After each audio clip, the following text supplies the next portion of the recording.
Let's go ahead here. Let's reload the page. Make sure everything's working. If you guys hear meowing in the background, it's just Luna still getting used to having her babies. Hello, hello. Okay, I think everything is working. I think my tunes are up. Let's go ahead and let Discord know. Stream starting now. There we go.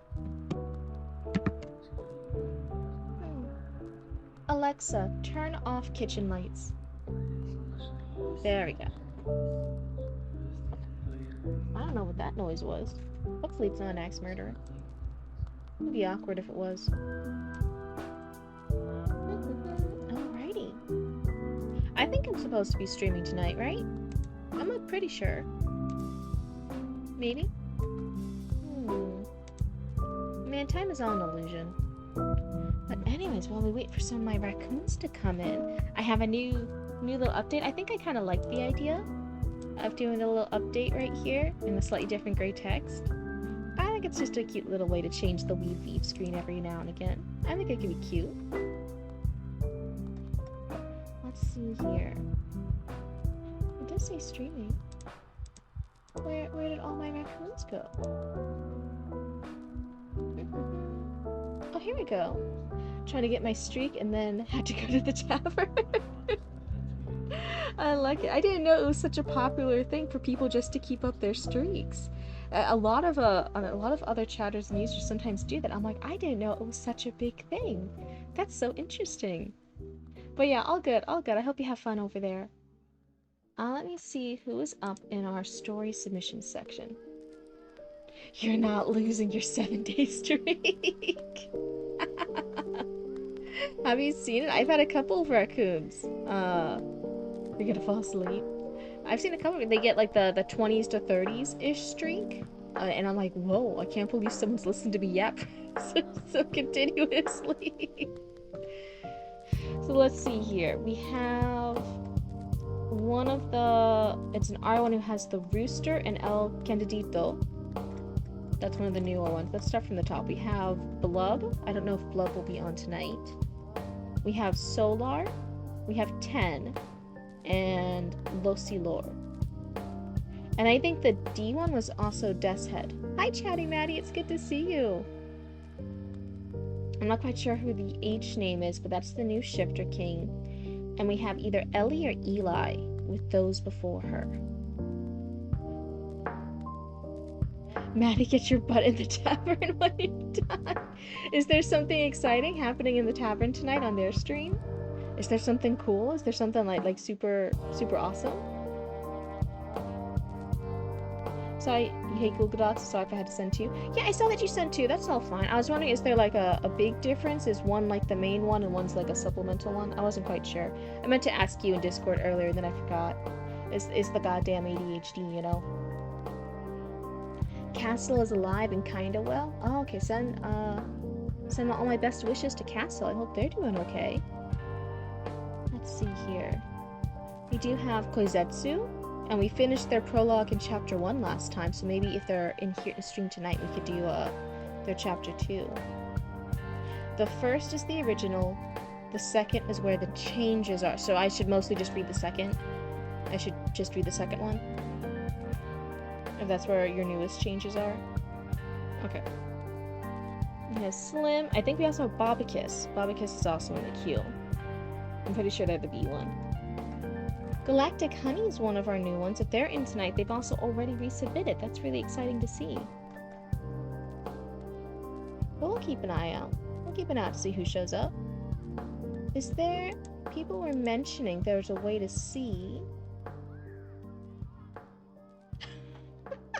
Chatty Batty, it's holding one for sex-based terms. Oh, that's so funny. See you later. Bye, Aaron. Thank you for stopping by. Keep in mind the chapter numbering is buggered. Maybe that's fine. That's like looking at like the exact chapter numbers or page numbers. That's more of like a copy edit thing. I'm not going to be paying attention to that. It's all good.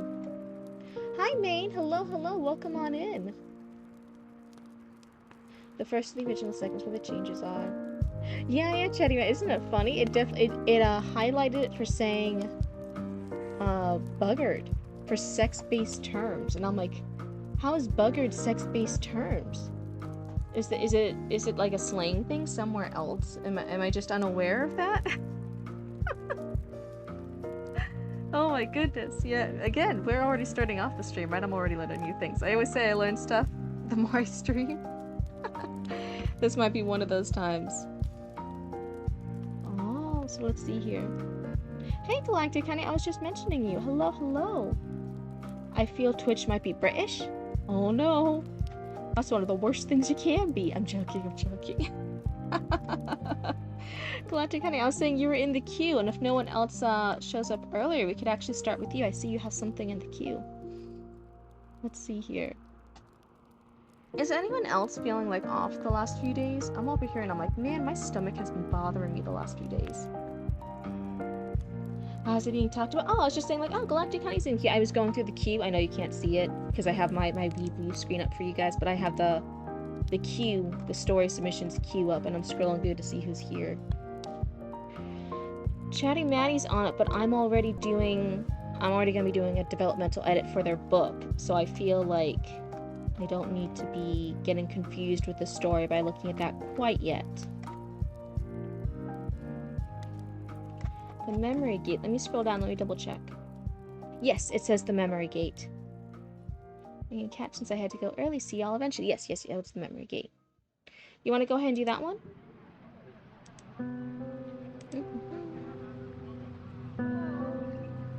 Bugger used as a term of abuse? Typically for a man? Really? I had no idea. Oh my god. It's like an actual thing? Can you see where it's used? Is it like a British thing? Is it really... It could also be an Australian thing. Chapter 2 isn't finished, so just focus on Chapter 1. It is British. Chatty Maddie, you called it. Good job. That's so funny. Oh my... It's not funny for, like, an abuse, but I'm just saying, like, oh, like, that's a term I've never heard of.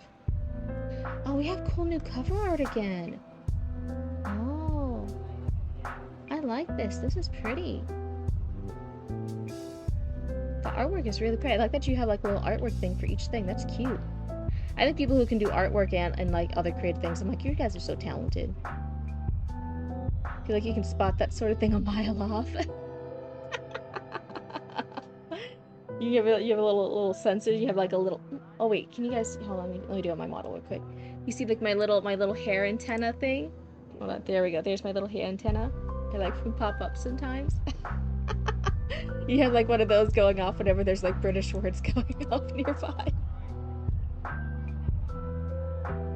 Also, you will notice the chapters already have pages designated, but that's because if I don't, then a chapter will end up being 40 pages. What's wrong with the chapter being 40 pages? That's if you're talking about like a full novel, like novels, that's fine.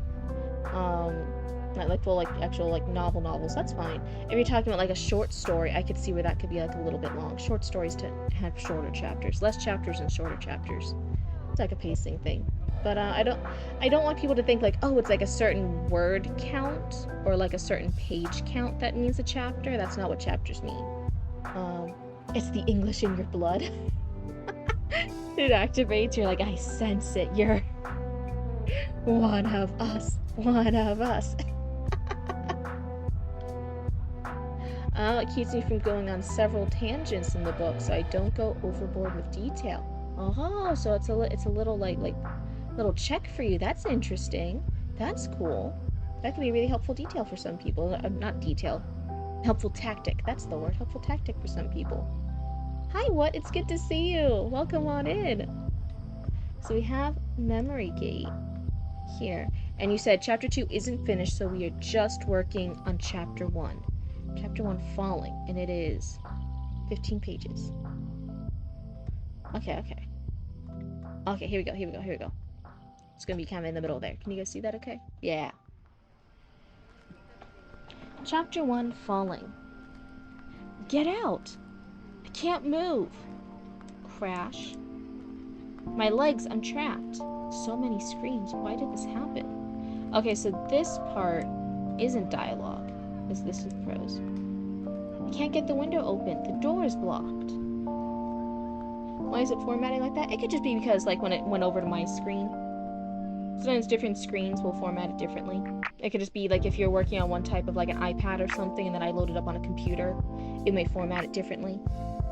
Some people even say, like, doing from, like, desktop to phone, that formats differently. I'm not sure what device you're using, but it's fine.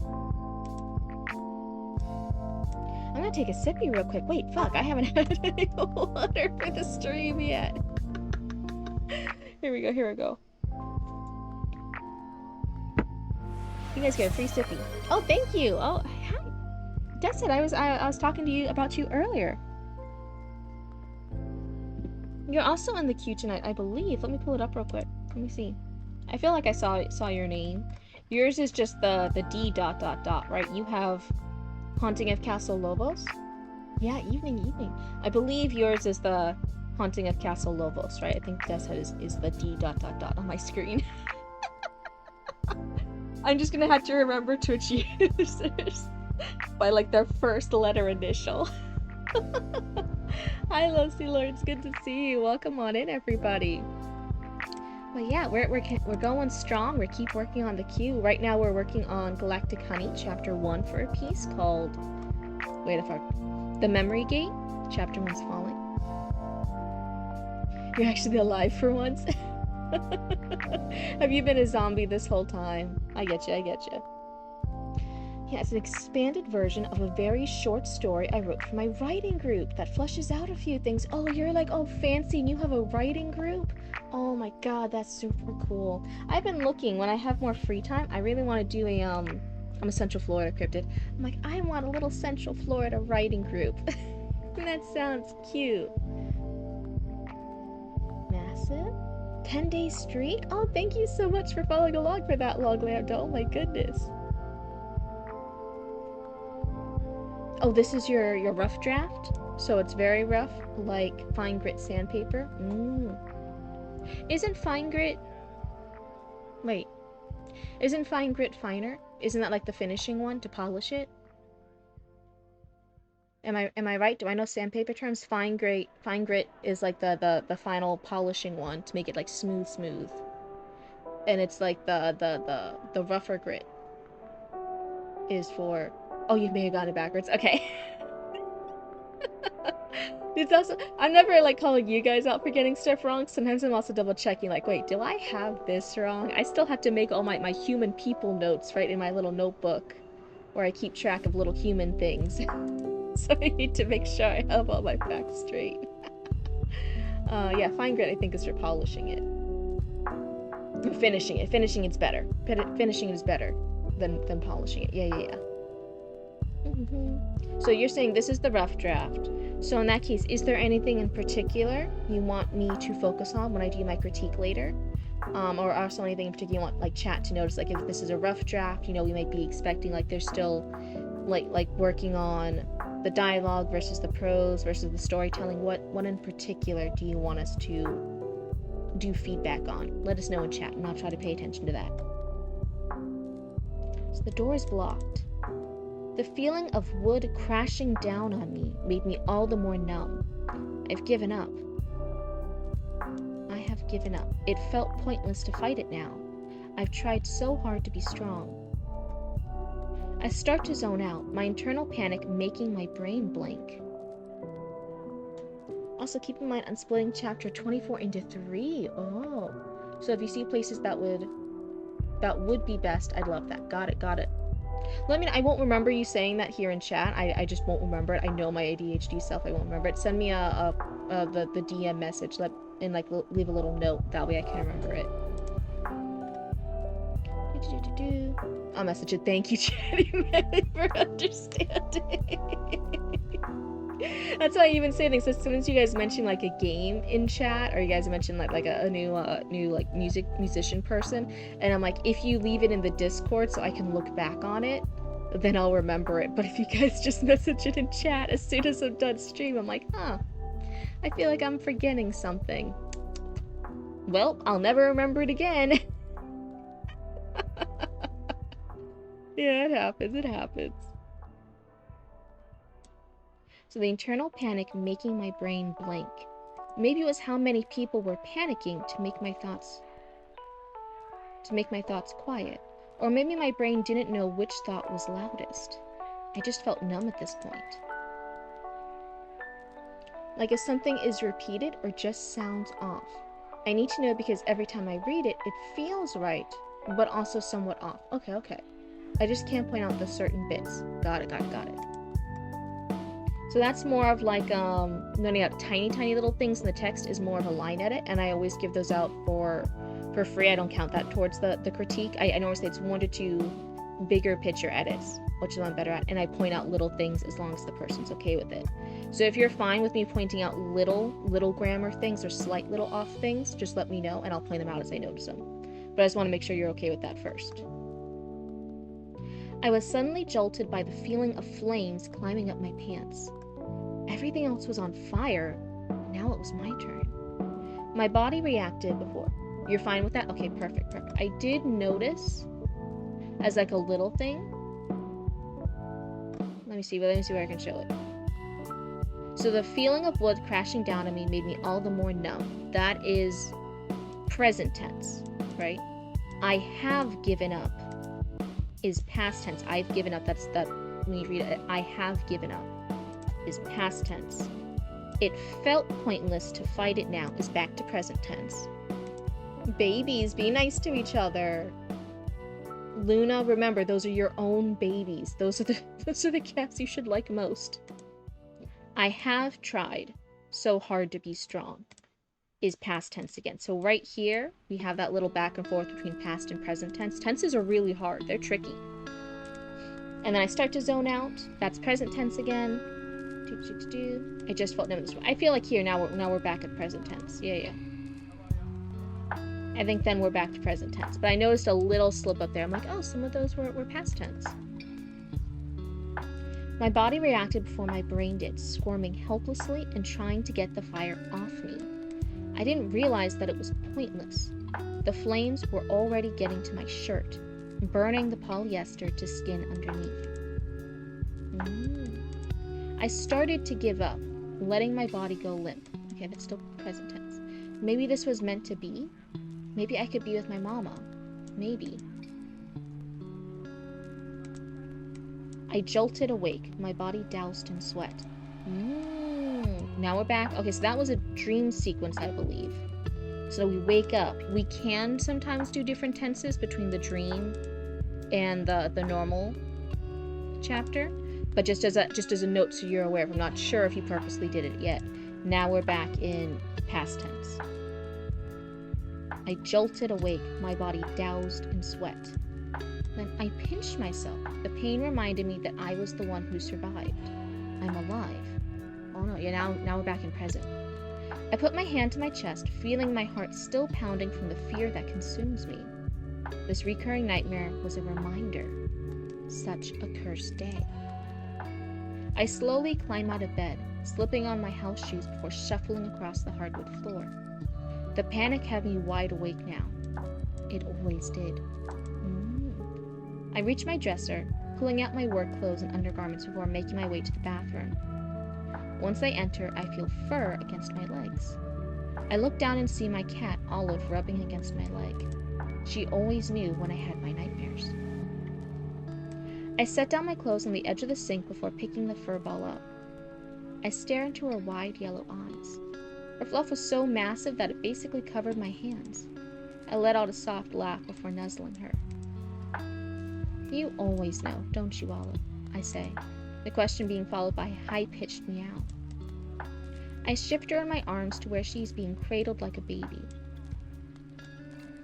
To where she's being cradled. I shift her in my arms so she's being cradled like a baby, lifting her paws to show the tiny pink toe beans that clash with her dark brown fur.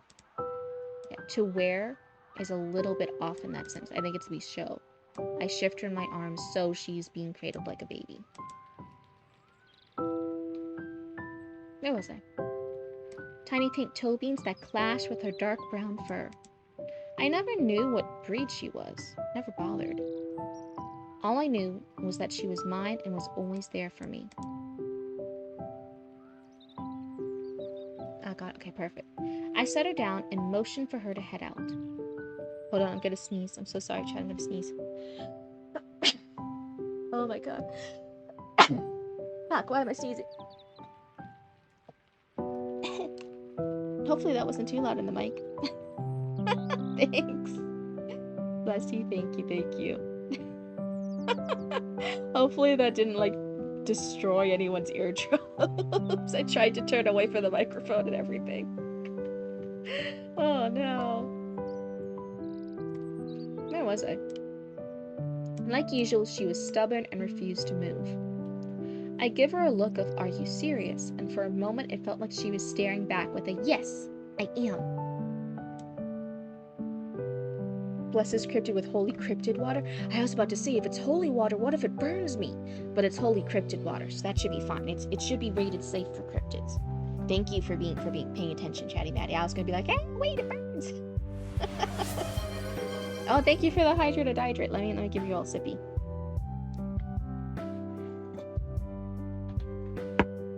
Hopefully you guys heard that one. That was your sippy.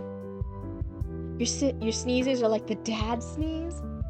Mine would sound like a nuclear bomb going off. You must be blessed. When I'm sick, because I can have like a normal little cough and it's like, okay, like whatever. When I'm sick with a cough, it's been since I was a kid, even when I was like a little baby cryptid, Mama and Papa Cryptid joked that I have like a smoker's cough. Like I suddenly get sick and like sick with a cough, because sometimes you can just be sick with like sneezels, like you have like little sniffles, and that's fine, that's whatever. You just sound like sad and pathetic and you're sniffly, like as a little kid, that's fine. If you're sick with a cough, when I was a little baby cryptid sick with a cough, I was like hacking up lungs. I suddenly sound like I was smoking like 20 packs a day.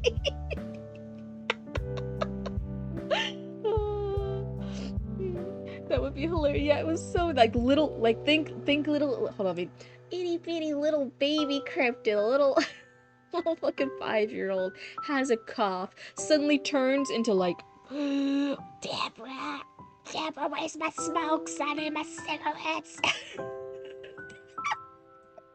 Waking up Mama and Papa Cryptid in the middle of the night, like, I don't need a smoke. Where's my cigarettes? I need a lighter. It was so bad. And it still is. As soon as I'm sick with a cough, it's like, what happened to you? I turn into an instant little crone, 80-year-old woman. Smoking 20 packs a day. It's bad. And then as soon as the sickness is over, I'm like, oh, I'm all better.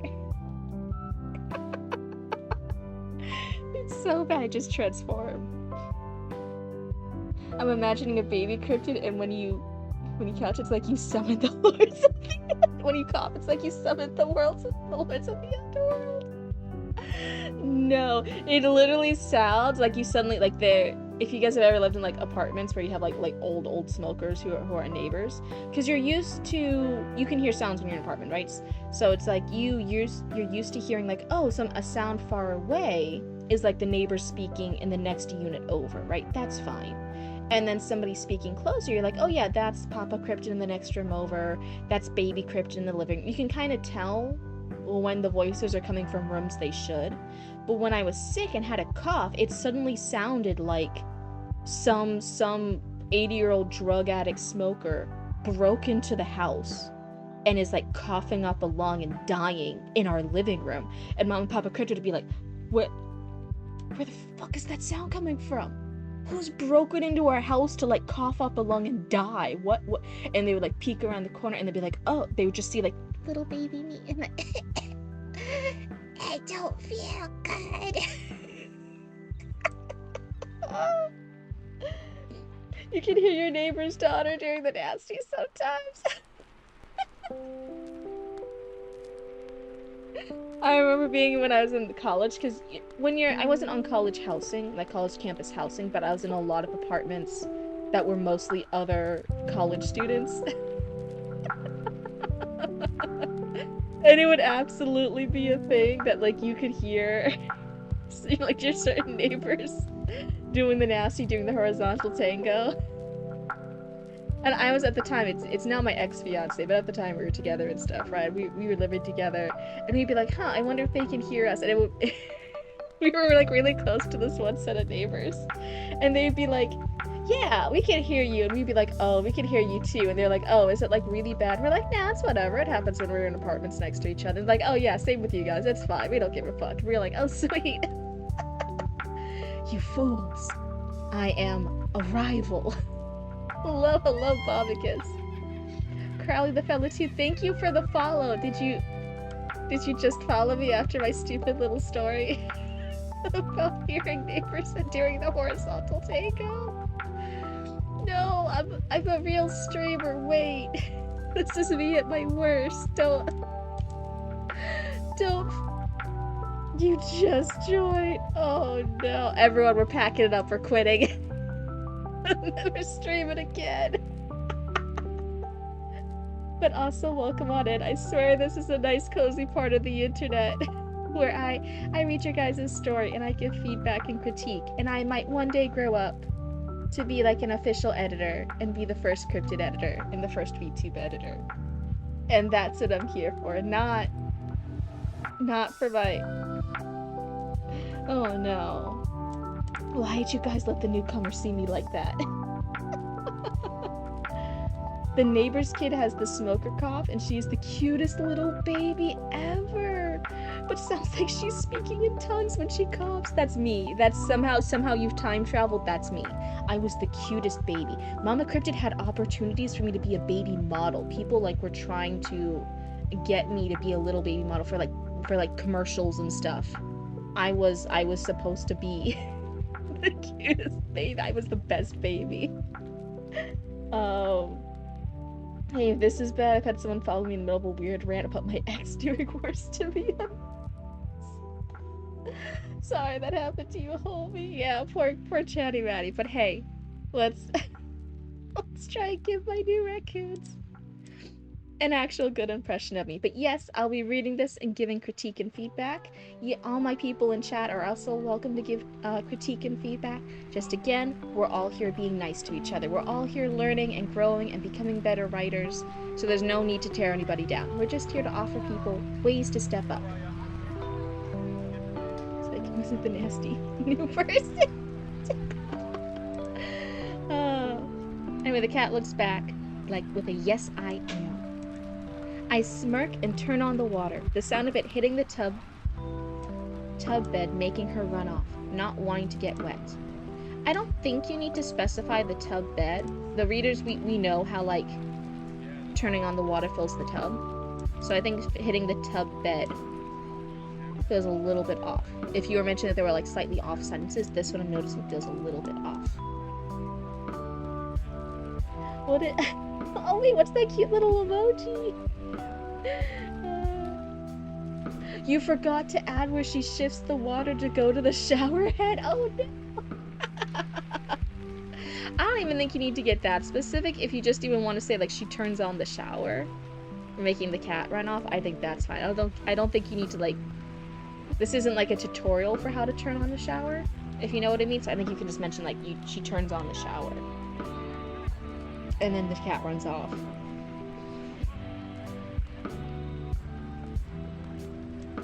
Yeah, because just turn on the water, so we don't even know if it's for the tub or the shower, so it's fine.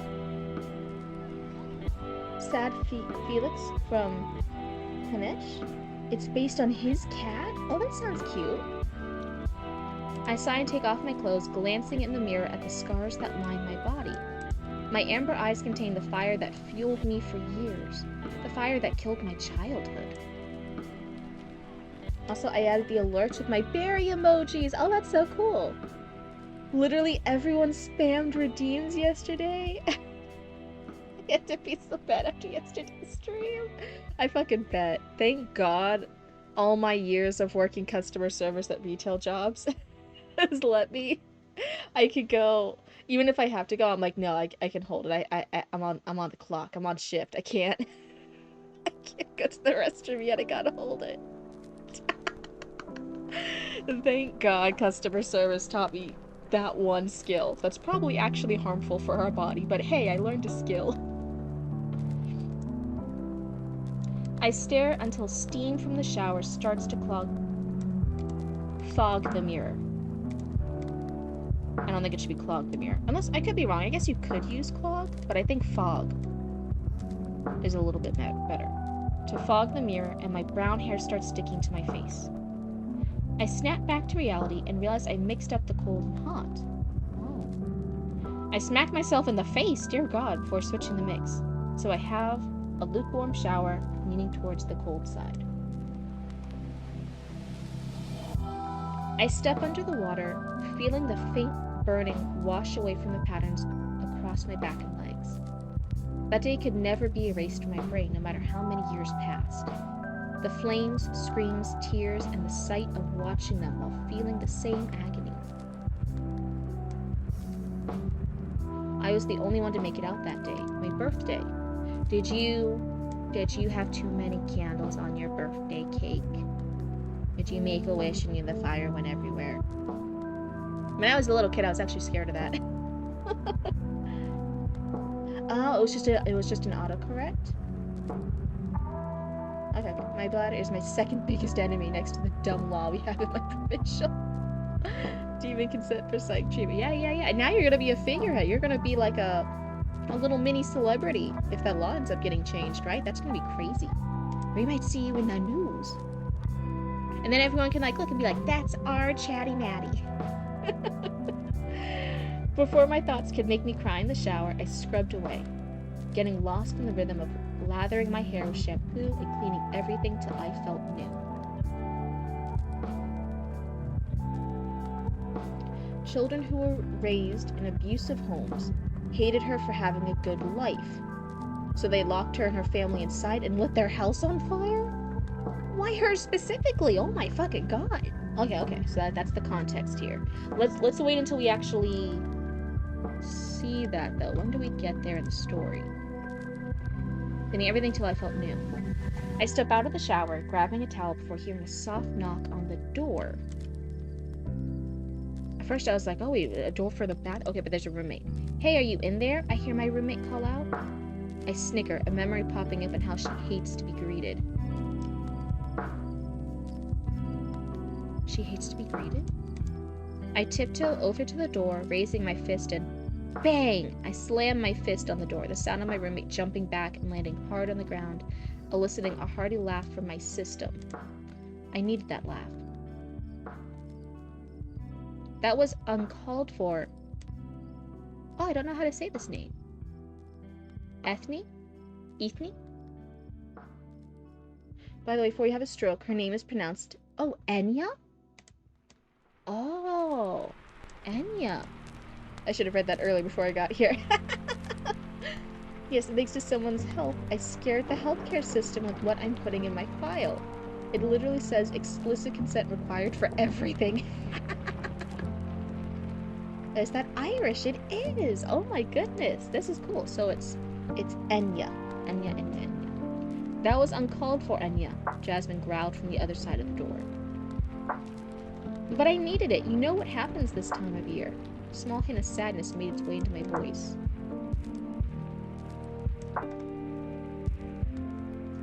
Let me see here. So this is page 5. Well, no, the first page was like 1, 2. This is 3. So 3, 4, 5. So it's only 3 pages in. Yeah. Oh. Sorry, I'm just like 1. Okay, yeah, so roughly 1, 2, 3, 4, 5. Okay, so you're 5 pages in. That's why I swear the Irish language was made by drunk people. Well, have I got some news for you? No, I'm kidding. Irish people, don't come at me. Small hint of sadness made its way into my voice. A long pause occurred between us as I listened to Jasmine scramble to her feet. So it's that time again, huh? She asked, her voice laced with caution. Yeah, but I've work today, like always, so I'll be distracted, I state. drying myself off and being careful around the skin grafts and scars from the debris that fell. I can never forget that day. The day when those kids took it too far. I can't fault them now, not after what I learned about their lives. Yeah, you can. Well, hush, I have Irish blood. I can say this. You're part Irish? Please, nobody come at me. It was just a joke. It was just a joke. Those poor kids. Those poor kids killed your family. What? So anyway, at this point we don't know that yet. Hold on. Let me get back into our mindset. I grabbed my keys off the counter, yoinking a protein bar with them. I walk up to the door, leaning over to give the photo of my father a pat on the frame before heading out, starting the car and turning on the heater. I feel the cold rush of air causing a shiver to run through my body. Damn me mixing up hot and cold. As if the air wasn't already cold outside, I mutter as I change it to low speed with high heat. Do not yoke, you'll get egg on your face. Oh, that's true. What was it? Someone was like explaining their mother like what spilling the tea means, and the mom was like so cute. She's like, "Oh, be careful where you spill tea; it can stain." And I'm like, "Oh, that's actually like a really cute and good life advice thing." Oh. To be fair, that side of my blood is where I got my directionally challenged thing. Oh my god, I made the princess directionally challenged. That's how she meets Barry. Hi, Noxley. It's so good to see you. Welcome on in. So let's see. I mutter as I change it to low speed with high heat. I grab my phone, unlocking it and turning on the auto feeder to make sure Olive has food while I'm out. Today, I was supposed to fly first class, paid for by some rich man so I could fix his private jet. I'm only going so that I can fix the plane. Well, yeah, if that's your job. You literally say, so I could fix his private jet. I'm only going so that I can fix the plane. Why does this need to be stated twice? I lived here in Germany for years, but it was just easier for me to learn the basics of the language. I move around too much for it to be worth it, so I always make sure my clients have a translator. Wait.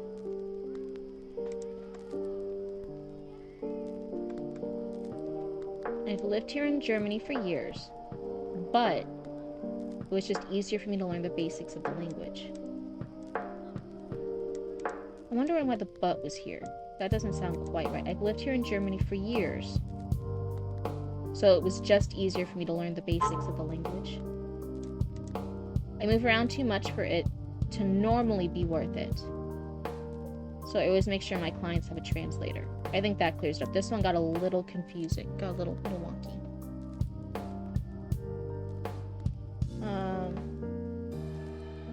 Currently on a 15 stream streak. Oh my goodness, thank you, PP. That's crazy. And hi, PP, welcome on in. Whose things are we reading? We're reading Galactic Honey right now.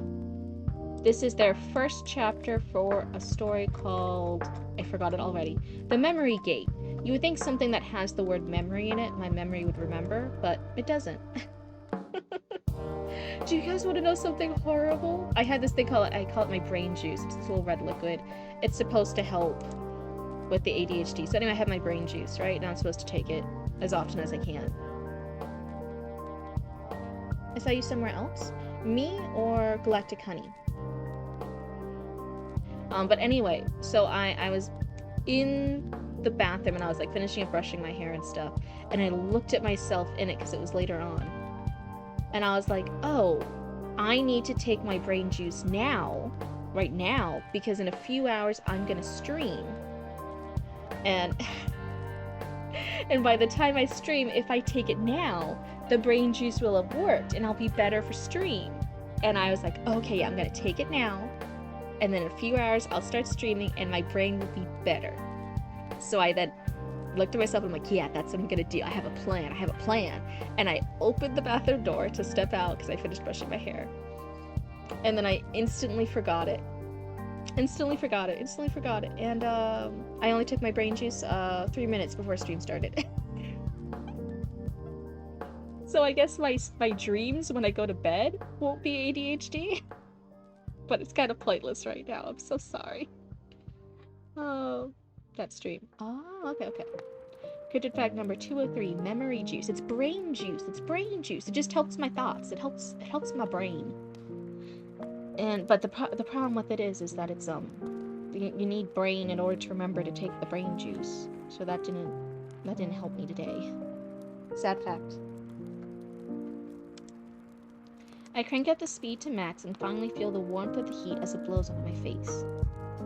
I've always loved the warmth, but I have too much here in Germany, and it's too difficult to pack up and leave. Crank up the speed. I think you mean the speed, like the fan. Because for me, I'm like, you crank speed to max in a car, I think like you're going max speed, going 120 miles an hour down the street. Swears it's brain juice. I need to start drinking the hot bean juice with milk, ice, and sugar in the morning. Oh, is that how you help yours? I've had too much brain juice lately, caffeine. I was shaking at work earlier. I thought I was dying. I'm so sorry. That's horrible. Thankfully, it's not like a. I don't think it has caffeine in it. I don't know. It just tastes like medicine. It's just a little brain juice thing. It's this little red bottle of liquidy stuff, and it's supposed to help the brain. On the fan, like I said, it's right. No, that's fine. I never want you guys to think that when I'm pointing multiple things out, I'm like, oh geez, you guys should apologize because there's like errors. When like the point of a critique is like, hey, help me spot some errors. I never want you guys to say like sorry or like feel bad for stuff like that. That's the point of why I'm here. It's because I have stuff. It has issues. It's rough. And when I was like working with critique partners or when I share my stuff, it's because I want feedback. I want people to help me make even little things or big things better. Because if you go through all the effort of doing a critique or doing a writing group session where you're getting feedback and you walk away, because it's scary, right? So it's scary. So you're having all those nerves on fire and stuff, right? So it's scary. And then you walk away and you didn't get any good things to implement. That means you got all that scare fear activation in your brain and you got no rewards. You didn't actually get anything to fix. But if it's something scary, but then you do it and now you have concrete things, like specific things to fix, well now you know, like, oh wait, now I can make this better, right? That's the reward. That's the thing you get out of it for doing the scary thing. I need to make the section breaks larger to make it more obvious. Oh, about the fan thing, I'm not saying, I think for crank up the speed to max, I'm saying get rid of speed. I think crank up the fan to max. I'm saying the specific word. Crank up the fan to max and finally feel the warmth of the heat as it blows in my face. It's just the giant gap between two paragraphs. This one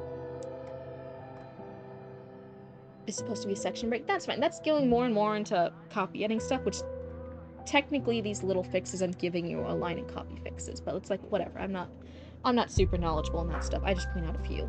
I'm not worried about like super formatting stuff as long as there's like the attempt at paragraphs. Sometimes people submit things without any paragraphs. That gets a little harder for me to read because it's just the wall of text. As long as there's an attempt at paragraphs, that's all I really ask for. I'm not too worried about formatting. That's a different editor's job, not mine. It was bad. I had 3 energy drinks adding up to over 770 milligrams. Is that the human thing? Milligrams? Of caffeine. That sounds like a lot. 700 is a big number. I am not proud and my mom wants to send me to a heart doctor soon. Oops. Oh no! You get to go see your heart doctor on the 27th? What that? Death Head says that. I'm not sure which one. 400 is the recommended daily limit. Oh, so you almost doubled it. You're at 700. If you had been at 800, that would have been double the daily limit. Oh. By the echo thing? Oh, okay. Where was it? Hold on. Sorry, where was I? Not where was it? Where was I? So that's a lot of caffeine. I don't know how much caffeine I have. I don't know. Maybe I should actually start paying attention to that stuff. Hmm. There was it's mostly actually after let me see. I have waking nightmares. What's it called? Where you're like paralyzed and you're still like having nightmare stuff with the I want to say parasocial demon at the end of the road, but that's not right. Parasocial is like when you're pretending to be too friendly to someone you don't know. Sleep paralysis. Thank you, PPs. Yeah, Bob, because sleep paralysis demon. Thank you for. I was like parasocial. No, it's paralysis. Yeah, sometimes I have sleep paralysis nightmares, and they're really, really horrific. One time it was a thing. I have them, and they're really realistic. So it's actually hard to tell when I'm awake or not, especially if I'm paralyzed. They can be parasocial too. And I was one time my heart rate, I could just feel it. I could feel it. I was stuck in bed. I couldn't move. I felt like I was just chained to the bed, and the serial, it was the sleep paralysis demon, but in my vision it wasn't just like a random, it was like a home intruder, like killer or something who was like coming to kill me. Was there and was like about to kill me and stuff, and it was going to do like bad things. And I was like stuck in my heartbeat. My heartbeat was going 500 miles a second in my chest. It hurt so bad. When I finally like woke up and I was like, and I got up and realized the killer wasn't there, and I was like awake, and I was like breathing. I was like breaking out into a sweat. My chest physically hurt from how hard my heartbeat was going. It was crazy. Yeah, your heart was beating out of your chest. I imagine. I felt that kind of thing. It is crazy what that does. Always say hi to your sleep paralysis demon. Don't be rude. Mine is not a good dude. I don't say hi to mine. The only coffee I'd want to buy is the coffee from the local cafe. Their cafe actually wakes you up, and they also have breakfast burritos and sandwiches at lunch. That sounds so nice and fancy. I got their matcha with strawberry puree, blah, blah, blah, blah. And it was divine. Oh, that sounds really nice. Yeah, I don't know. I'm trying not to buy too many things outside fast food. I'm trying to be better. I'm trying to be better for my wallet. It's hard being an adult who has to be like responsible with money. Man, I was just a cryptid in the swamp. I didn't have to worry about money. It's hard. Let's see. Always love the warmth, but I have too much here in Germany, and it's too difficult to pack up and leave. So for this sentence, the reason why this one might feel off, it's I've always loved the warmth, but I have too much here in Germany. That grammatically makes it sound like there's too much warmth in Germany. And it's too difficult to pack up and leave. Like, it's too hot in Germany, but it's just difficult to pack up and leave. That's what it's implying here. I don't think that's what you're trying to say. I think you're trying to say the character is like, oh, I've always loved warmth.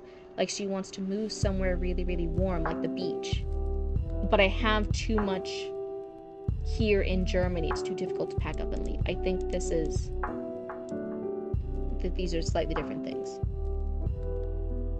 They have really good food. Everything is fresh, and they only opened in August last year. Okay, so it's relatively new. That's cute. Plus, it's not often that Olive takes well to a new person.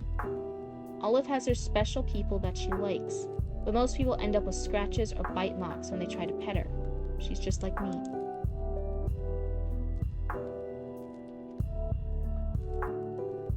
Okay, we are done driving now, so this is the break. I grab my tools and walk into the airport. So is this that scene break you were talking about earlier? She just like me, for real, for real. Right?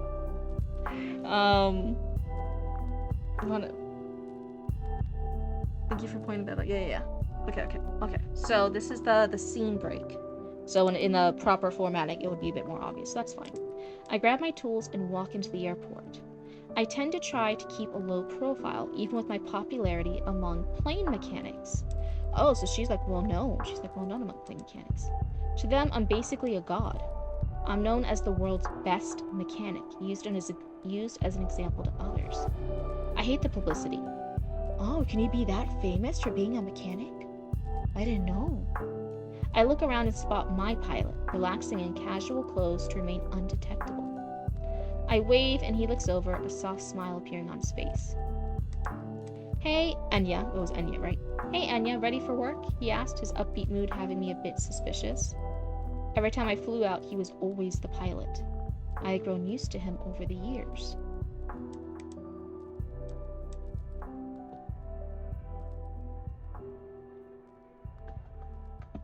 Oh no, I was writing a cannibal character in a different book, and my friend was relating a bit too much for comfort. What's wrong with that? Dude, I was literally one of those people. There's the Hannibal TV series, the TV show one, where they like it's like basically fan fiction of Hannibal, where he's like gay for Will Graham. Love that show. Anyway, where was I going with this?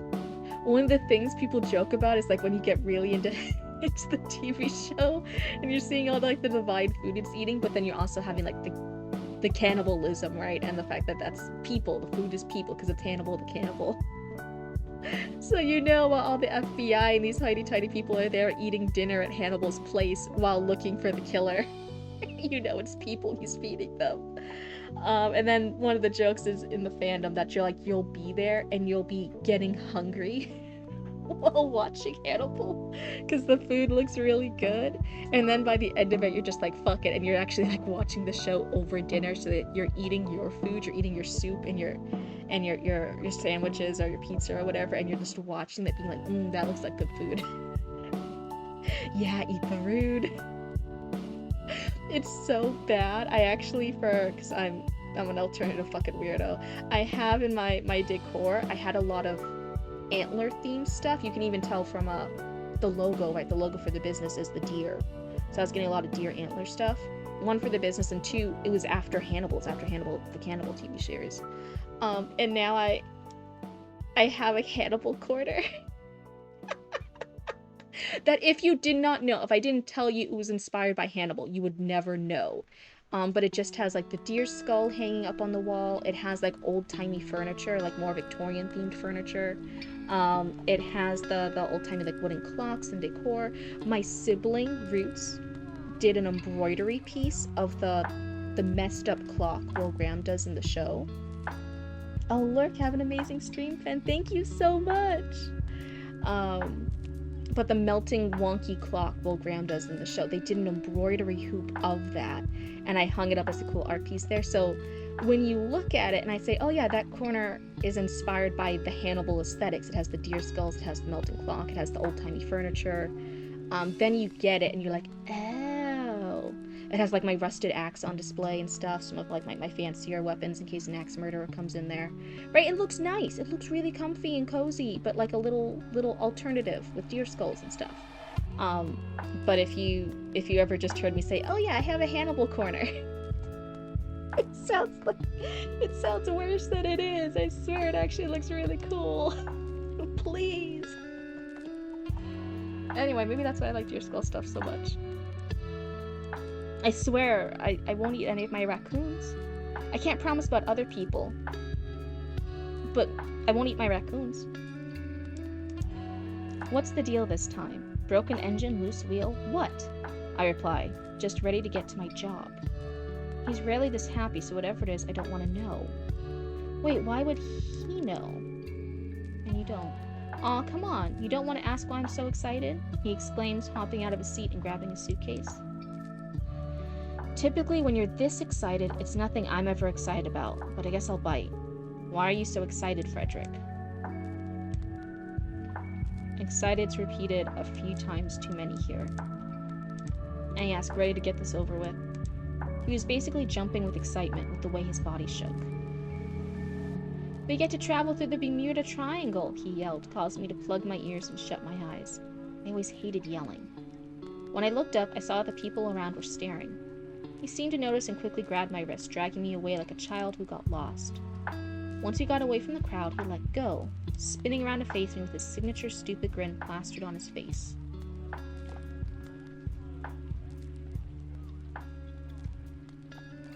I just read a little bit ahead, and I read something that sounded off, and it made me sad. Oh, I feel sad.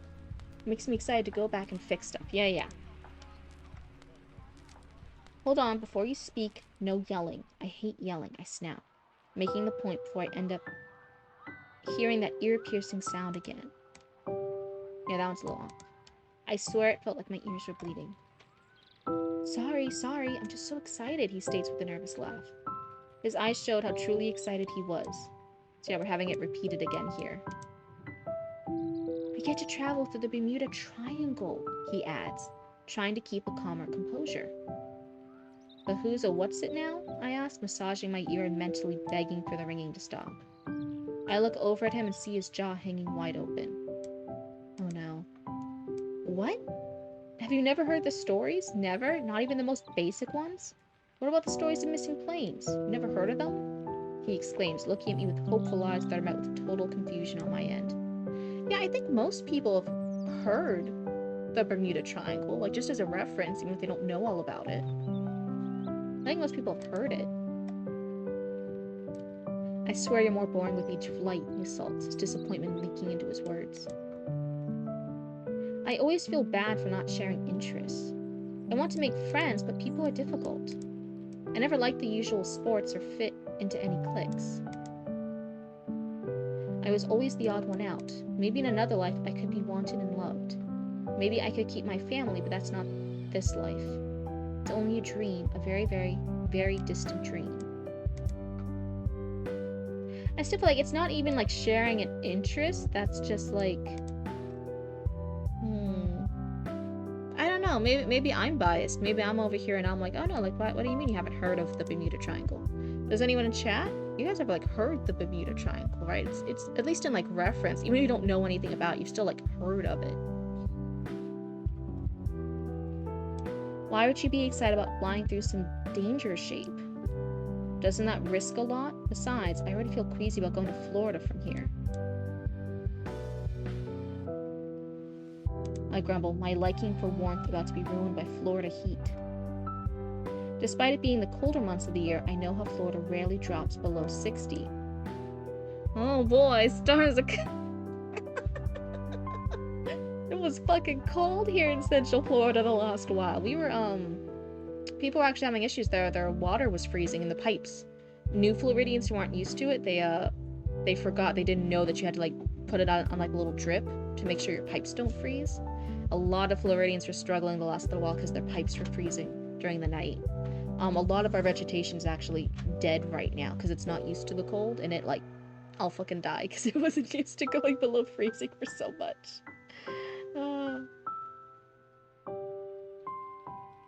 I remember a body of water, there was a big portal that opened, and I found myself in Florida. Oh yeah, the worst place here. Yeah, the worst place here. As a Floridian, I can say that.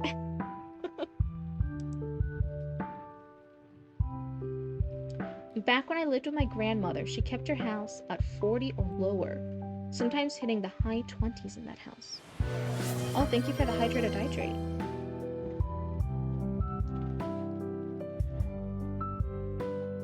Hopefully you guys can hear that sippy.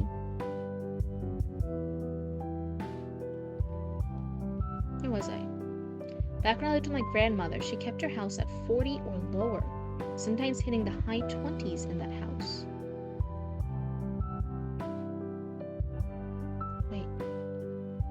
Like Fahrenheit? You've been yapping for a bit, hydrate and don't die. So here, when it says Florida rarely drops below 60, I'm like, oh yeah, in Fahrenheit. Rarely drops below 60 degrees Fahrenheit. Kept her house at 40 or lower? Where was the grandmother? Sometimes hitting the high 20s in that house. In Ireland, that was cruel. I hated the cold, or at least my body did. My brain welcomed the cold. Wait, what? After what happened back then, it felt like I needed the cold to heal. So we're going back and forth a little bit here. It gets a little wonky at this part. I hated the cold. That sounds like the past. Kittens, be nice. At least my body did.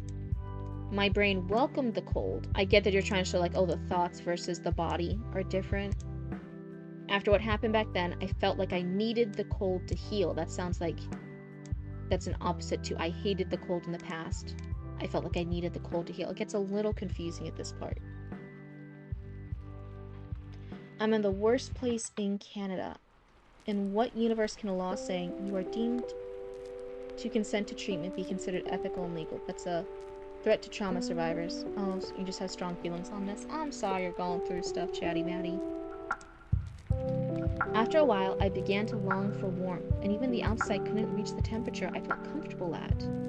In response to this, I started Googling and found Florida, looking at the temperatures and thinking they sounded lovely. You fool. Oh, Enya, you fool. Once I entered my line of work, I realized how wrong I had been. That's right. The sweltering heat robbed me of warmth for weeks. Not robbed you of warmth. The sweltering heat deterred me from warmth for weeks. Would that be better? Sweltering heat turned me off from warmth for weeks. Something like that. That one's a little bit odd. The sound of a loud alarm snapped me back to reality. Hey, guess what time it is? I dreaded that voice now. Do I have to? If you want to get paid, you do. I hate you. You always say that, but you know you love me. His cheerful tone had me sick. I didn't want to go through this geometric doorway to HE double hockey sticks, or whatever it was called. Well, I guess I have no choice. Those lovely Florida trees is not a sentence I can take seriously without saying those trees are also in Greece. Where was that? I don't think it mentioned the trees, it mentioned the temperature. Which generally people who do like warm things don't necessarily like Florida, because Florida is very humid. There's a lot of other warm places that aren't as humid as Florida. So Florida is just it's uncomfortable. It's not necessarily even that it's hotter, because temperature-wise, it could be the same temperature as another warm place. Yeah, you love heat, not humidity. The humidity can be brutal for some people. It is uncomfy, and it's absolutely brutal and devastating to other people, even if they like warm places. It's the humidity. There's a lot of things here actually where in the South, my mama and papa Cryptid are part of like historical stuff, and they do archery competitions for it. And part of the archers in this society, right, they can train here, and they train here in the early morning before noon, so early morning to noon, because after noon and after it gets too hot, right? So you have to wake up early, that way you don't like burn up and die in the Florida sun. And so they get really they build a lot of endurance to Florida heat and humidity. When other people across the US and the other states who also do archery and are doing it outside in those places temperatures, they're like, yeah, we built up tolerance to weather and temperature and heat, we're fine. They come down here to Florida for competitions and stuff, and they're all just like dropping. They're all just fucking dropping. They're like dying, because they're not actually, even though they were getting used to sun and heat in their states, being in Florida is completely different. When my band went there, the instruments started melting. Do you guys want to know a really funny story? Oh no, do you guys want to know a really funny story? But yeah, there's the section break after the galactic doorway to the HE double hockey sticks. Okay. Wait, where was I? When I was at Fun Spot, I was in the arcade because that was the only happy temperature. Orlando was fun, but it nearly killed me. Yeah. Do you guys want to know a really an embarrassing funny story? So I was engaged, and I was in Gainesville for college. That's where, and I broke off the engagement, and I came back to more Central Florida to be closer to my Cryptid family and stuff, and then like work here and like get back on my feet before 2020 hit, right? This is at the beginning of 2020, right before everything shut down. So I moved back here, and that's about, it's a couple hours drive. So everything was in boxes. Everything was in bags and boxes.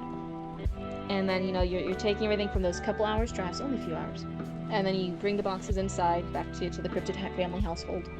And I was unpacking things over the next few days and weeks slash months. You know, I'm not fast in unpacking. But anyway, one of the things, because you were talking about the band instruments started melting, one of the things was all my adult toys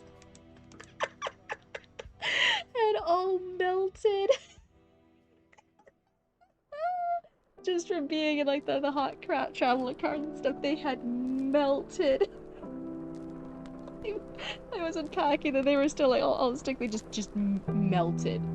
Absolutely melted. Like still some of them like almost still liquidy. They were melted. They were destroyed. They melted. Oh my god. Until those became memories. They were dangerous because some of them needed like batteries and stuff. They had like melted around the batteries. So bad. All of them just destroyed from a few hours car ride. Fucking terrible. Anyway, so that's when as soon as you said the band instruments started melting, I was just in my head, I'm like, oh yeah, my adult toys all melted too. So yeah, funny things with Florida heat. It's genuine. When we say things like you cannot, even for like a minute, this isn't all everywhere, but specifically Florida. Like when people are like, oh, I'll leave like my baby or my car in the car for like literally a minute, like literally whatever. I'm like, no, like that is a death sentence here. It is danger. It is danger. I know that's danger everywhere, but please, we take it so seriously in Florida. It is so danger. You cannot leave things in hot cars. It's so danger. Anyway. So the HE double hockey sticks, or whatever it was called. Well, I guess I have no choice. His cheerful tone had me sick as past tense. I did not want to go through this geometric doorway to HE double hockey sticks, or whatever it was called, is past tense. Well, I guess I have no choice is present tense. Just another note. Then you're saying this is another line break. You ruined self-pleasure, right? Oh my god. So I was so upset. I like collecting spooky things. And some of them were like Halloween versions and stuff. Like they were spooky themed and then they were just destroyed. And I'm like, no. Some of them were like really expensive. I will not confirm or deny, but my mom might have thrown out my adult toys. Hi, Author Relic. It's good to see you. And also, oh my goodness, for all the raccoons who are not in the Discord, Author Relic has such amazing news. They're getting so close to releasing. They've released books before, but their new book in a series about a detective. They're so far along. It's getting ready. You're going to announce the official release date in a few days. So, like, huge congrats, Author Relic. We're so excited to see your work. Hello, folks. Yeah. Hello. So let's see. After a few hours, I was thoroughly enjoying the amenities of first class, and now relaxing in my private pod. Oh, first class is fancy. What is this, and why does it look like my pod? Oh no.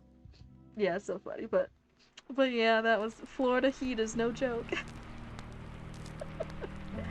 Florida sun, those hot cars in Florida, they will melt anything. They'll melt anything and everything, don't you worry.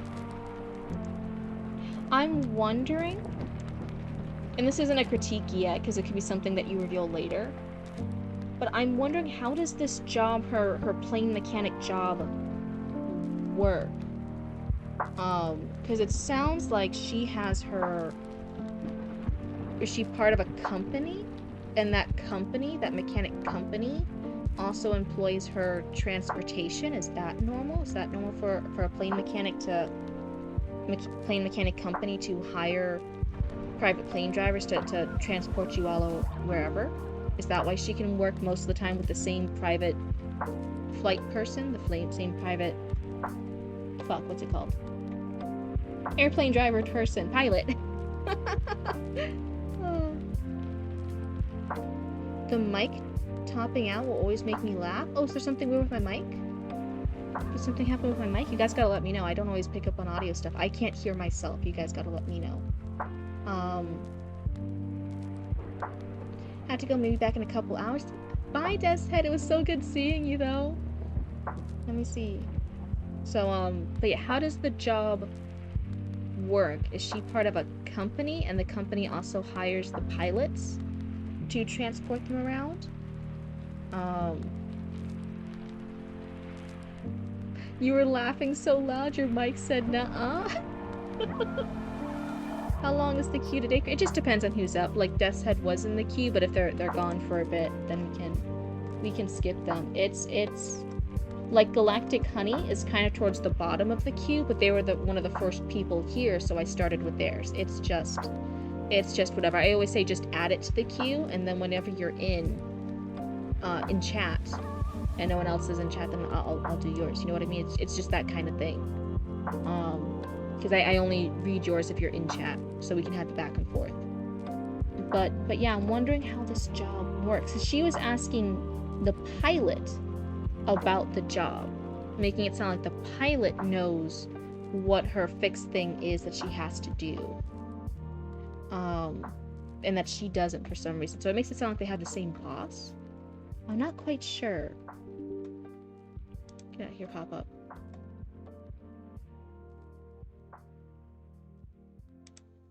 Where was I? I'm now relaxing my private pod.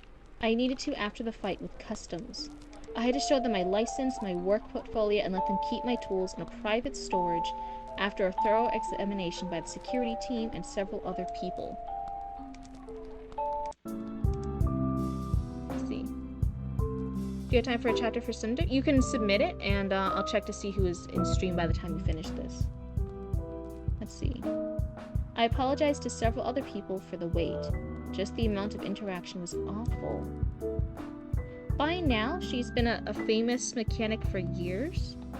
Shouldn't she have... Is checked luggage the thing? Is checked luggage... Hold on, I'm gonna look something up. Is checked luggage the thing? Where you,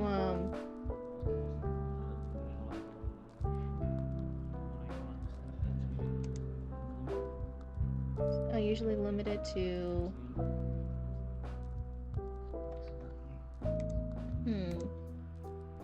You gotta work out some stuff? Okay. Right here's a repeat that I need to fix? Okay.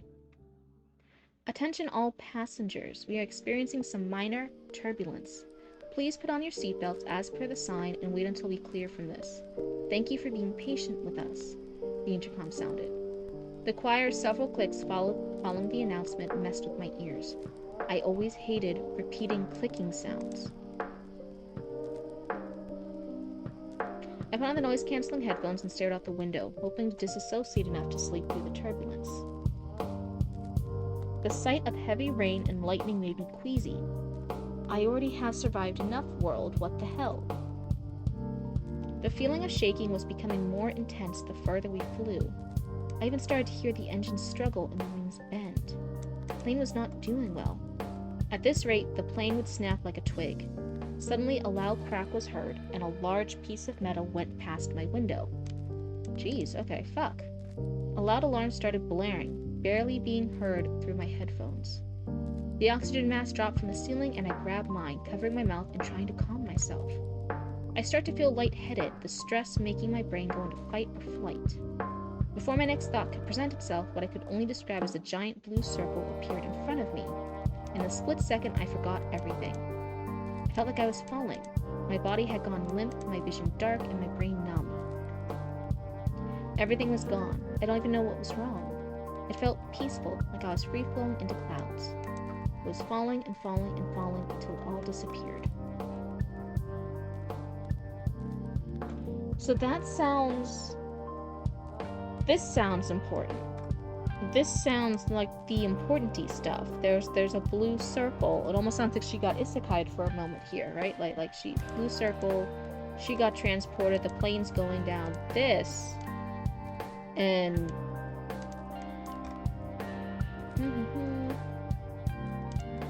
That's a sentence. Paragraph. in like roughly 2.5 paragraphs, this feels like Gateway to a New World she did. This feels like the important story thing happening here.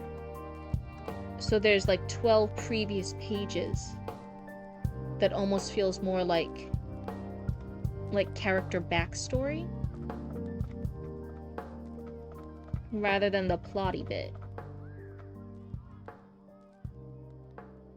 And like we're learning about the roommate, we're learning about how the cat reacts to things, we're learning about how she turns on the shower and what shower temperature she likes. We're learning about the towel and how she gets dressed. It feels a little bit like rather than starting at the beginning of the story, it just started at the beginning of the day. Hi, baby, you playing? Yeah, baby. You guys playing together? That's so good. But it didn't actually feel like the story happened until those last 2.5 paragraphs. Oh, I'm stealing that? Stealing what? Stealing what? No, stealing. But yeah, it started at the beginning of the day rather than the beginning of the story. We almost could have just started it all. Because I'm assuming if she got isekai'd, I'm gonna guess all these other people don't get isekai'd with her, right? So I'm guessing like the pilot and everything, the roommate, those people aren't going to appear in the new world.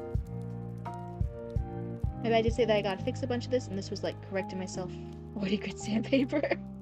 Yeah, you don't have to say my bad. I'm just clarifying. I'm like this. I think if you were looking for the bigger feedback, I feel like this is where the start of the story is. Sometimes people get confused, like, where's the start of my story?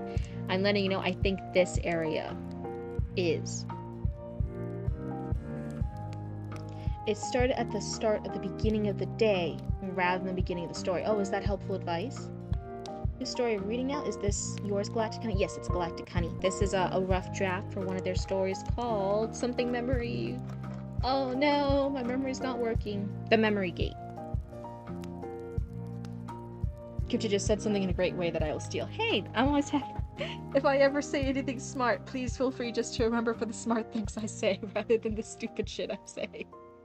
Isn't it so pretty? Galactic Honey has a little thing, and they had another story, they had another story last stream, and they had a different cover for it too. They do these cool little cover pieces for it that I think is you mean using Canva? Yeah, I think they look super neat and cool. Very talented stuff. But yeah, if you were looking for the developmental critique, remember the dumb stuff Cryptid says.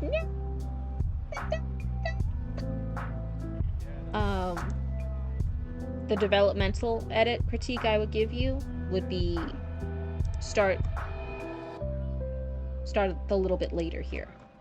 Cut out some of the earlier stuff. But for the little fixes, now I almost feel bad. This is why we normally do. If you guys ever wondered why the thing is developmental edits, then line edits, then copy edits. If you guys ever wondered why it's that specific order, it's because if we look here, right when I was starting, I was just saying things like, oh yeah, fix this sentence, fix this word, fix this paragraph, fix this stuff. That was like, you know, a couple little fixes and stuff.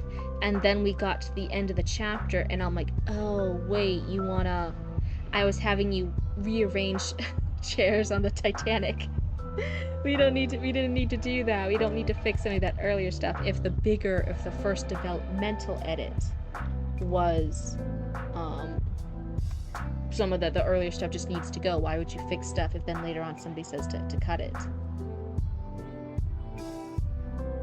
The mic topped out, so all you said when saying no was all cut out. Oh no. Okay, so I just can't go too high pitched. Is that the problem? Oh no. But I was saying, if you guys ever wondered why it goes developmental edits, then line edits, then copy edits. The earlier stuff I was doing, right, I was like, oh, like fix fix this word, fix this paragraph, fix this. Those were all like line and copy edit level suggestions. But then we got to the end of the chapter and I was like, oh, no, I wouldn't have had you do those fixes if the big fix was saying to cut that stuff out. Right? You never want to like rearrange chairs on the deck of the Titanic. That's just pointless. You know what? Why would you do that? So if the big developmental edit is like cut some of the stuff, then if you already like did the line and the copy edits of it, it feels like wasted effort. So you normally do developmental edits, fixing what the big picture stuff is. Start later and end earlier is usually the thing that I hear. Yeah, it's just really big generic stuff like that, though, sometimes doesn't apply to every writer, and then if they're trying to apply things that don't apply to them, then it just messes with their writing because they're trying to apply something that doesn't apply to them. So that's the generic advice, but normally as we get better and better at writing, we want more of these specific targeted critiques, because that actually helps us get a little bit better. Sorry, that was just somebody buying something on Etsy. OMG, IKEA's CEO is Prime Minister of Sweden now. Seriously? I feel like that's a very questionable idea. Is that real? But I need 200 pages of world building so they can get the whole scope of my conflict. So they can see how cool my world is. So that way they know the 200 years of the elf war history. So that they know the past 500 years of human-elf politics. So that way they know what happened with the Gnome Wars 30 years after the fall of my Gandalf OC. They all need to know. No. Yeah. But yeah, that would be I think the biggest thing, rather than getting caught up in all these line and copy edits. You normally don't get edits until you're done with the piece, right? You normally finish the rough draft, you do some self-editing, and then you give it to somebody else for the big developmental edit. And for the first pass of developmental edit so far, I could tell you like, oh, even though this is good stuff for you to know, I think start a little bit closer to the plot, to the big thing here, what the story's about. Everyone loves a good filler episode. Sometimes you can actually tell when an anime is starting to get a little bit off track when you start loving the filler episodes more than the main episodes, because the main episode you just like checked out of. You're like, I'm tired with this plot point. I'm tired with what the main characters are doing. Yeah, I'll see their sister's best friend's cousin's dog go have a birthday instead. When the filler episodes start getting better than the main plot, something bad has happened. Something bad has happened. Yeah, I'm pretty okay with filler episodes. I'm like pretty good with them. I don't hate them. It's when they're better than the main episodes that then you're like, something has happened here and it's not good. And it's not good. The filler episodes shouldn't be better than the main episodes. I think they should still be enjoyable.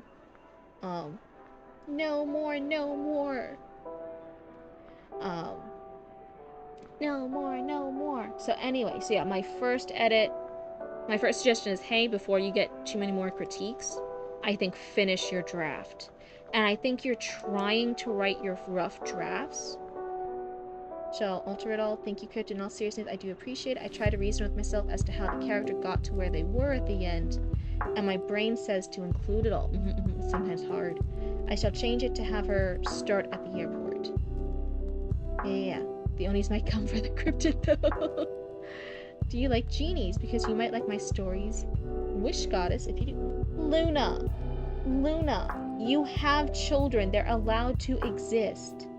They love you.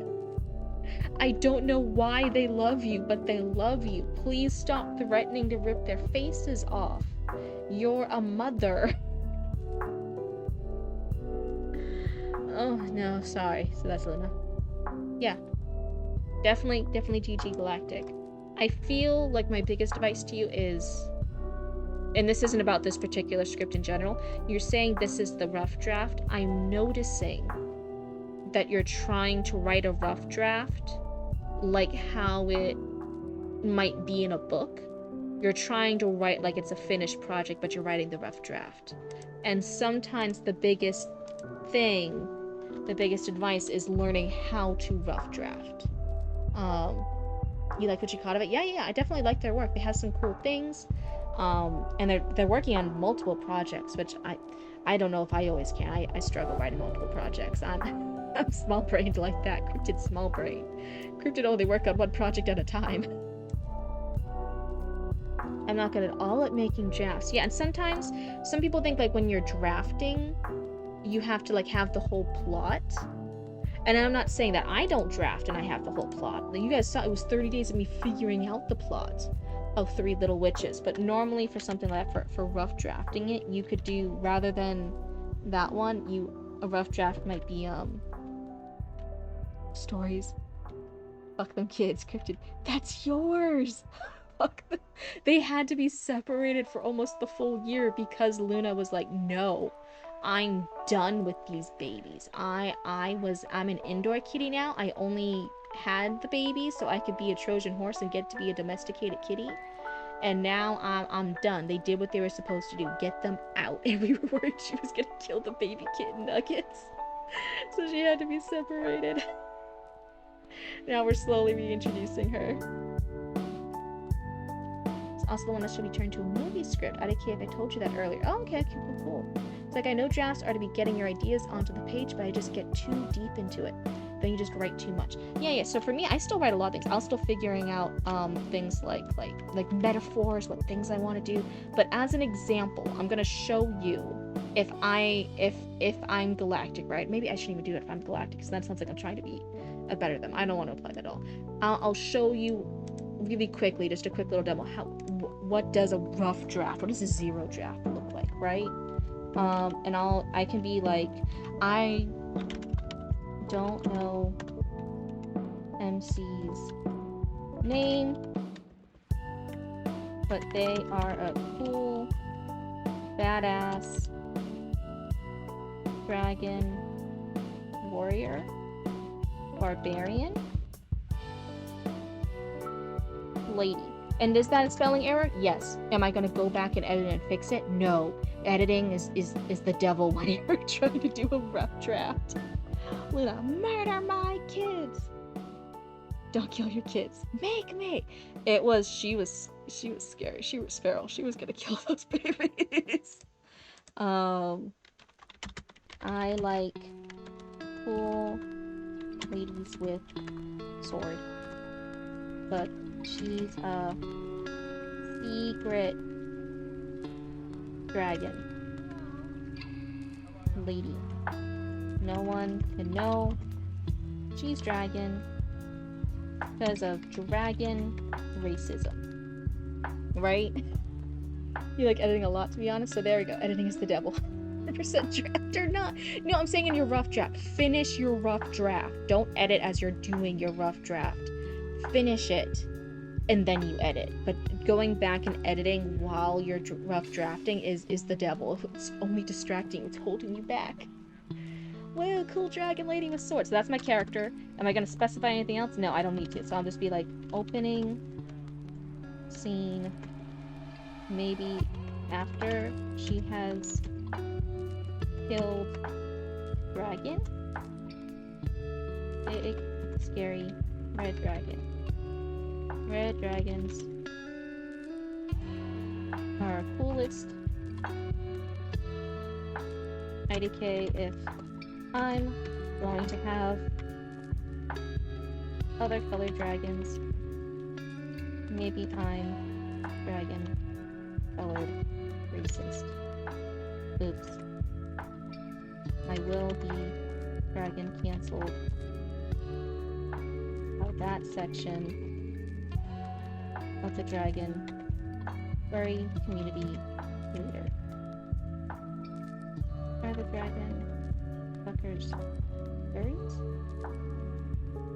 Or monster fuckers? Cool. 80k. And you just keep going on.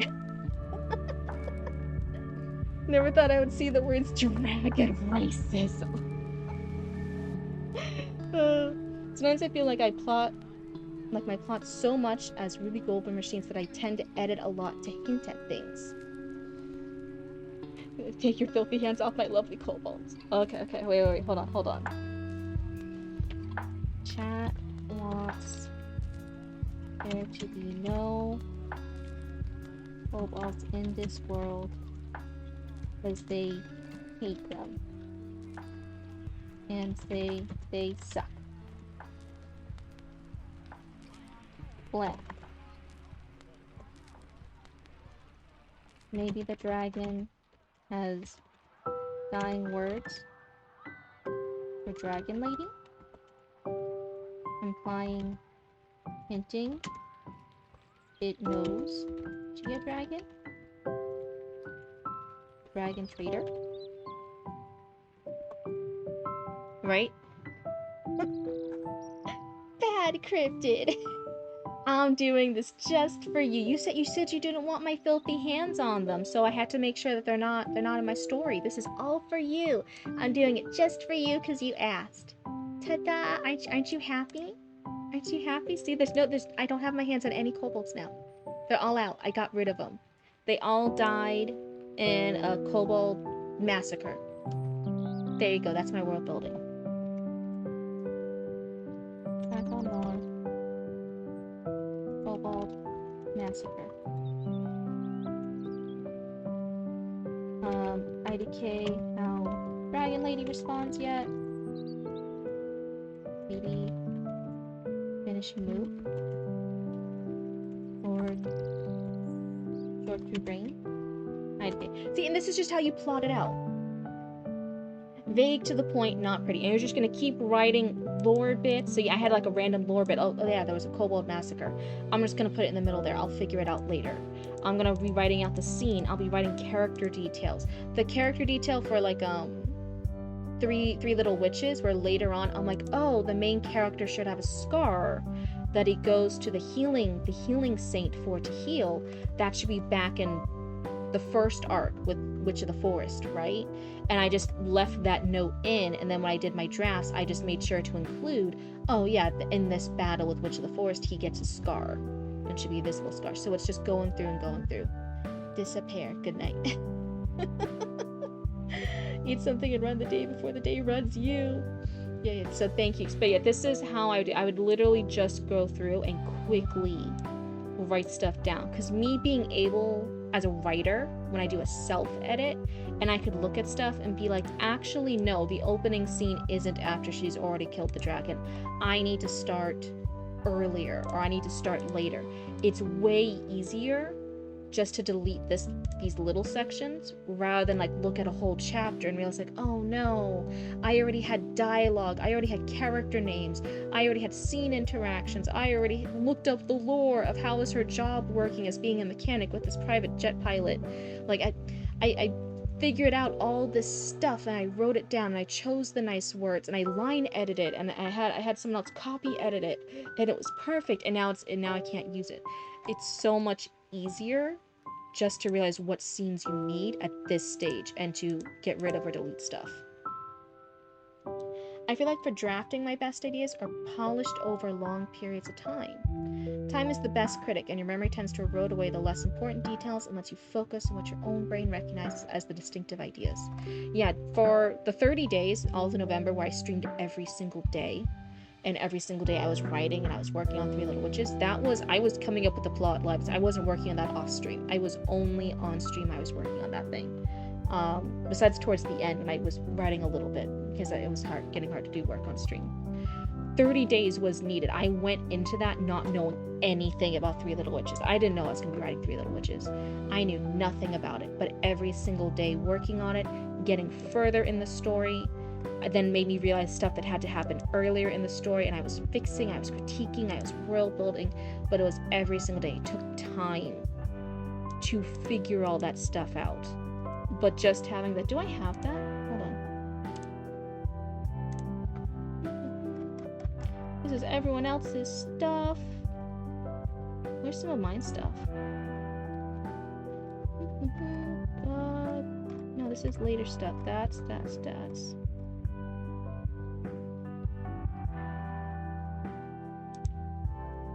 What's this?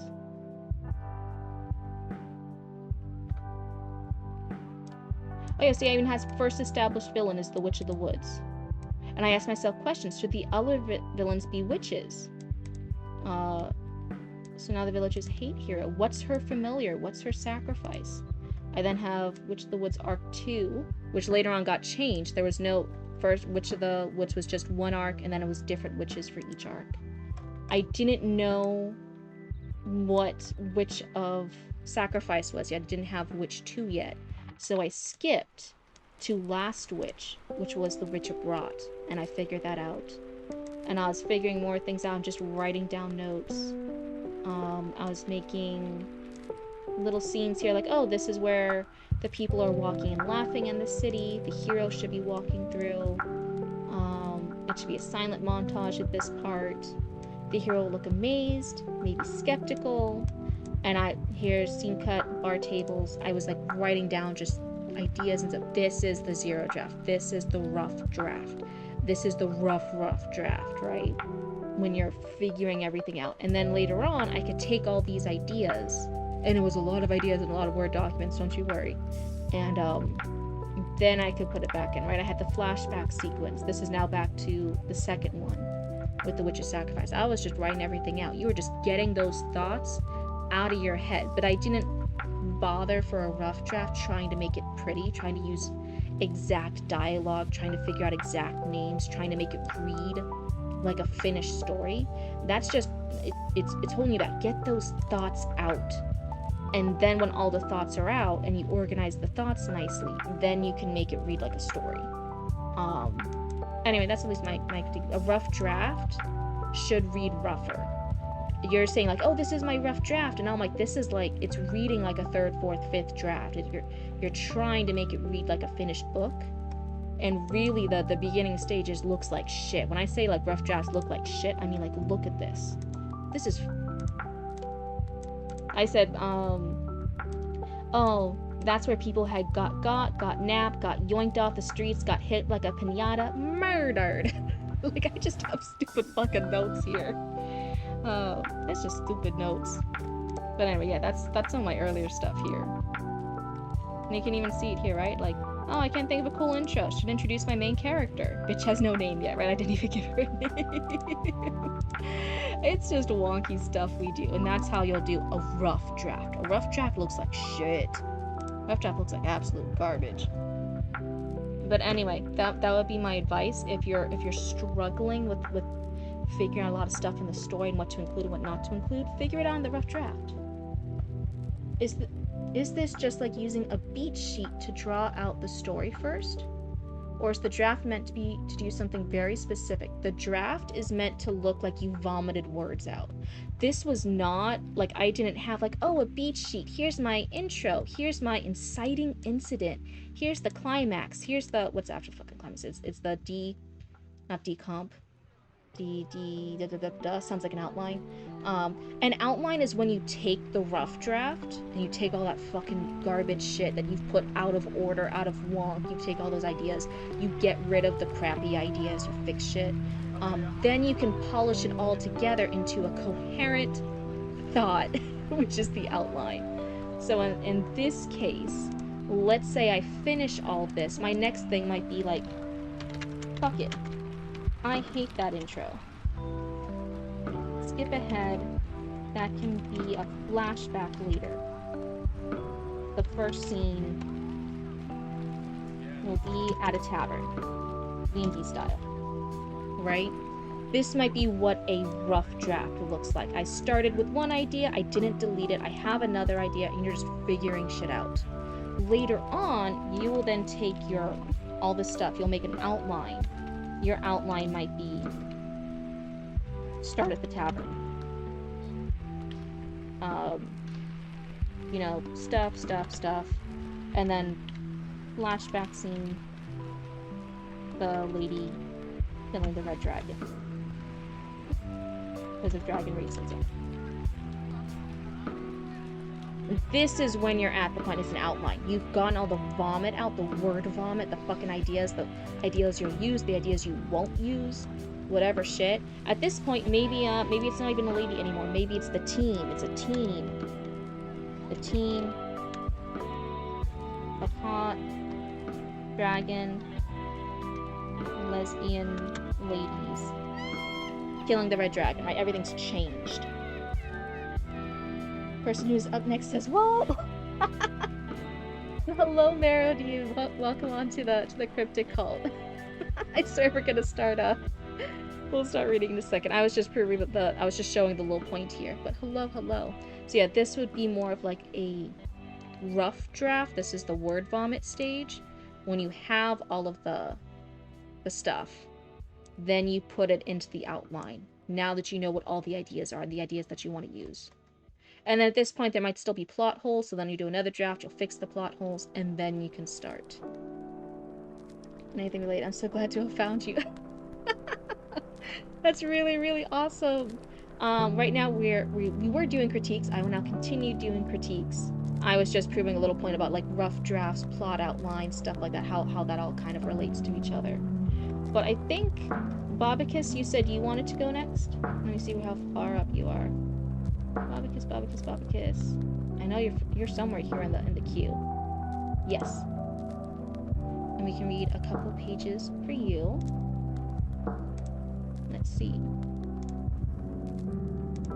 But I feel like sometimes when people look at their rough drafts, they're like, "Oh, it's not perfect. That means it's bad." And I like look at the rough drafts and I'm like, this is too tidy."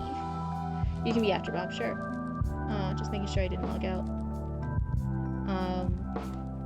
Bobicus, do you remember where we were? I didn't in fact say what.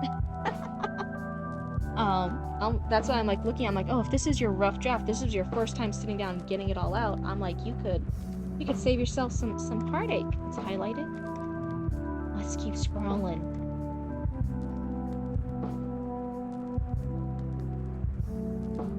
No, I'm not here yet. Ah! Mouse, please, no mouse, don't bite me out.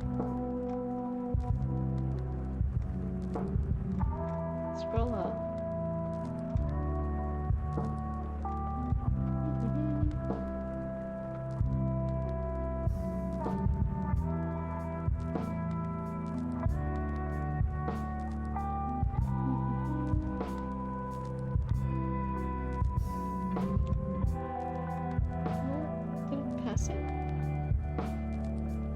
Oh, it's just one word that's highlighted? Oh man, fuck. You know I'm not wearing my glasses during stream. I'm blind. No. You only highlighted one word for me? What page is it? I'm on page 10 right now. No.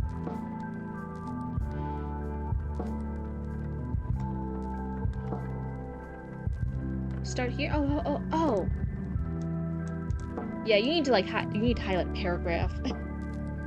This is what Cryptid needs to see. My eyeballs don't work. I'm not wearing glasses for the tracking. If you guys wonder, I normally wear glasses, but the model eyes freaks out when I wear the glasses, so I can't wear glasses when I'm streaming. And so I'm just I'm just going in blind. So this is page, let me scroll up and see. Page 9. That's where we're starting from. No glasses for you. What does it look like? It looks like my eyeballs hurt. Glasses? I don't see what you're talking about. Yeah, creative one. Is it funny? Funny looking? Oh, are you asking what the model looks like? When I put on my glasses, the eyes will like shimmy and shake, like the eyeballs on the model. It just can't track what my eyes are doing. It's only picking up on the glasses. I can see clowns. Glasses are for the weak. It's me, I'm weak. I need them so bad. Yeah, by the time I'm an older Cryptid, by the time I'm like older, I'm one of my eyeballs probably won't work anymore. That's just a fact. I'll probably be fully blind in one eye by the time I'm older. So my eyeballs are kind of shit. It's what happens. Sometimes Cryptidon Rex. Sometimes life gives you function and eyeballs, sometimes life does not. It's what happens. So let's see here. There is no smoke indicating the orc's position in this rain, but it is little cause for concern. I'm raising it for cutting chapter 5, aside from literally having 2 lines that needed to be in. The chapter is literally doing a scene that happens anyway with Clara 2 chapters later. Oh, yeah, see. Their arrows cannot pierce the thick leather and padding of my cradle. Only my head is vulnerable. It would be an incredible shot to take me down in this weather. I see the unmistakable silhouette of Onus walking towards me. Onus is the other night guy's one. I raise Kaba's arm and salute. Through the rain, I hear Sir Salomar shout. The fort is fallen. The animates are loose, unmastered. We must retreat to the caravan. I'm silent and shocked. Oh, jeez, I thought we were gonna go back to, like, the battle, but that's a good little subverting expectations here. Like, no, Sir Salomar's here, and he's like, nope, it's already fallen. It is donezo. And I'm like, oh, I thought we were gonna try and save it. Oh no, the fort is gone. They got. Sir Salomar repeats his shout. He closes in, and I notice numerous arrows embedded into Onus's armor. He's been fighting the good fight.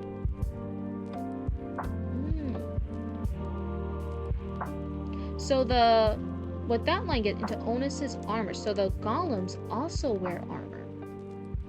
Because before it says, like, oh, the arrows cannot pierce the thick leather and padding of my cradles, like their little... The fort was so yesterday. But the golems also wear armor. Okay. He's been fighting the good fight. Warforged is the new normal. Like, get it together, Tracy. Get it together, Cryptid. You're so behind. You're still defeating the fort? Like, no. We're past that. The orcs already got the fort yesterday.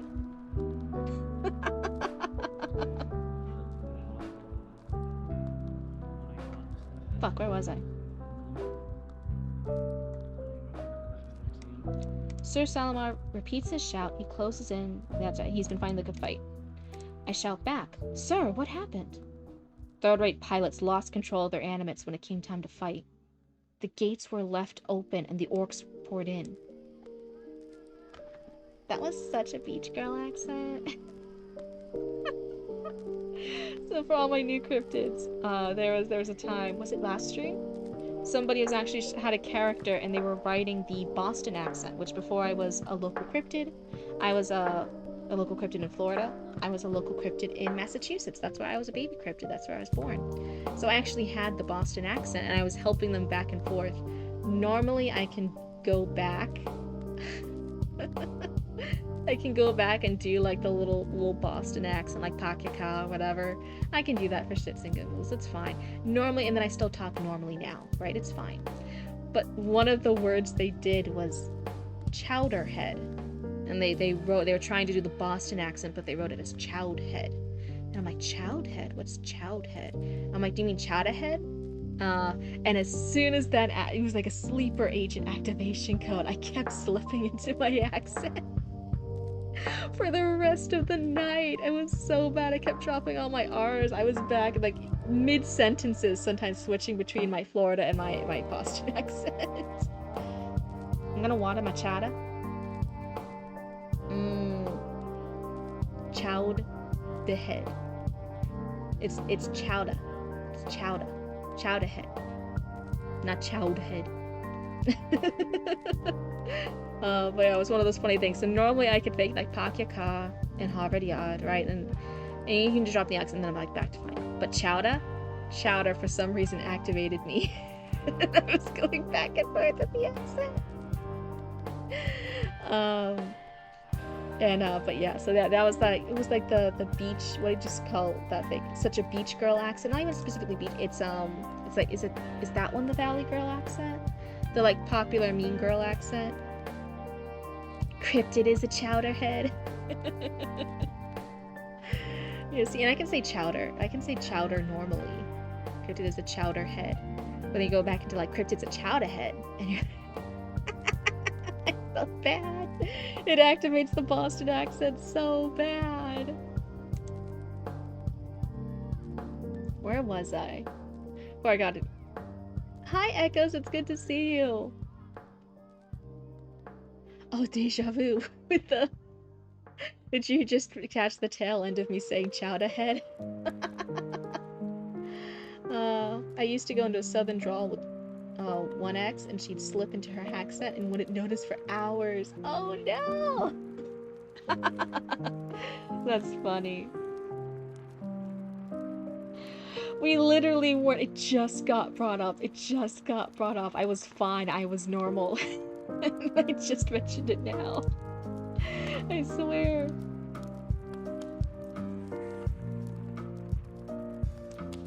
Okay. So here, I feel like Sir Salamar's voice as a character has been really good throughout. As far as his dialogue, I feel like his voice is good.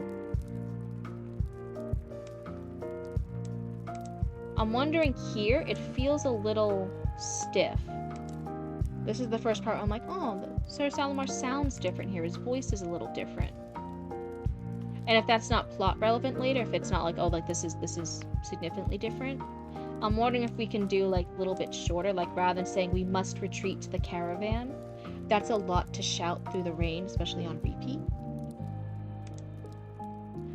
Mom just goes, you sound so uneducated.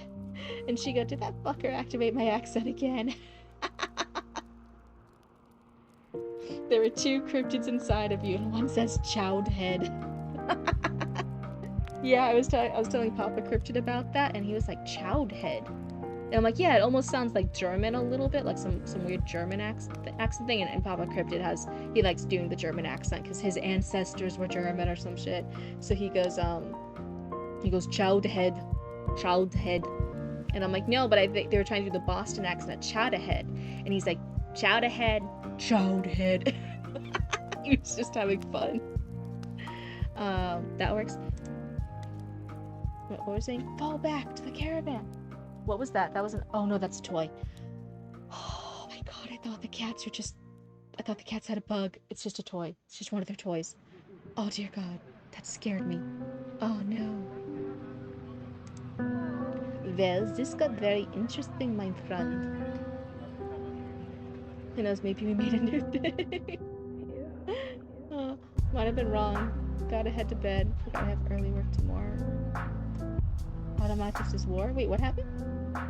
Lord, what were you wrong about? But I was thinking, we must, instead of saying we must retreat to the caravan, maybe go back to the caravan. I don't know if they curse in this one, but even saying like, the fort is fallen, like in my head, but this isn't quite in your world building, but I'd be like, the fucking animates are loose. Go back to the caravan. Go back. Like something like that, having that when you're stressed and you're shouting, you typically tend to use shorter sentences. But yeah, that would be my note here. Thought I was able to stay up tonight. I was wrong. Oh, I'm so sorry, Lossy Lord. It's okay. It's okay. Broke every other rule in that writing. Why not break chat ahead? Shut the fuck up. It's a Boston person. They were speaking with a Boston accent. You can't have all their other dialogue have a Boston accent and then randomly go da-da-da-da-da, chowed head. That's not, no. It's chowed head. So many words in a panic is not the disco. This isn't panicking at my disco, right? At least you're not Trevor Noah. He apparently sounds like Hitler when he speaks German. No! I'm scared a subway worker in Germany. There was somebody who was saying they were learning Japanese, and their Japanese teacher, the teacher who was teaching the Japanese, was like, oh, you actually speak really, really well. It's all very clear. You're very good at understanding it. You're very fluent in it. But can you please stop watching like Japanese, like Yakuza films? like the mafia films, because you sound like you sound like a thug. Sound like a thug. You sound like everything you're saying is said in the voice like you're about to rob and shank us in a back alley. It's actually really intimidating. You sound like that. And he was just like, what? No, I just, what? Oh no. It's like he's just going about saying his normal daily things like, hi, hello, yes, it's very nice to meet you. Hey, can I order the Subway sandwich or whatever, like in Japan? But his instructor's like, no, you sound like a Yakuza. You're good at Japanese, really good. Now please leave the Yakuza. Oh, my German character makes them speak Swiss. Oh no. Yeah, see, it's just funny things. That's not an easy accent to imitate, the Yakuza one. I guess it, but I guess he was watching like a lot of like films and like media that had Yakuza characters in it, and to learn Japanese more, you're supposed to like listen to the accent more. So he was like, sweet, I'll listen to it in like the native Japanese. But it was just a lot of like Yakuza Mafia type films. And so he accidentally picked up the accent. Because the tones of words implying in Japanese is very, it's like how you talk to different people. It's very like structured, the way you talk to like a neutral versus like a superior versus like not an underling, but you know what I mean. Like it's all very different. There's a societal influence, a level of society that impacts how you speak. Apparently slip into a Greek accent when I speak Greek long enough. Oh. Yeah, I don't know. I guess they're just watching the teacher made the comment. I'm like, you speak like a Yakuza. Stop being so intimidating. Everyone's too scared to point it out. But you're freaking us out, man. For the most part, you can get away with two tones, formal and casual. Okay. I heard that same story to a degree, only they were thought to be just talking from anime. They were taught from anime, so they sound like an anime character. Oh, that's so fucking funny. Dear God. Anyway, poor Babacus is probably waiting here like, yeah, please keep reading my story. Hello?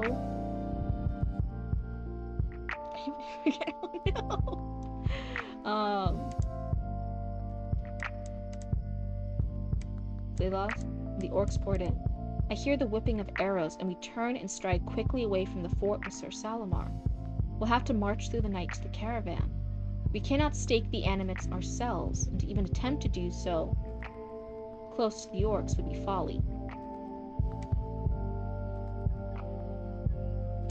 And to even attempt to do so this close to the orcs would be folly.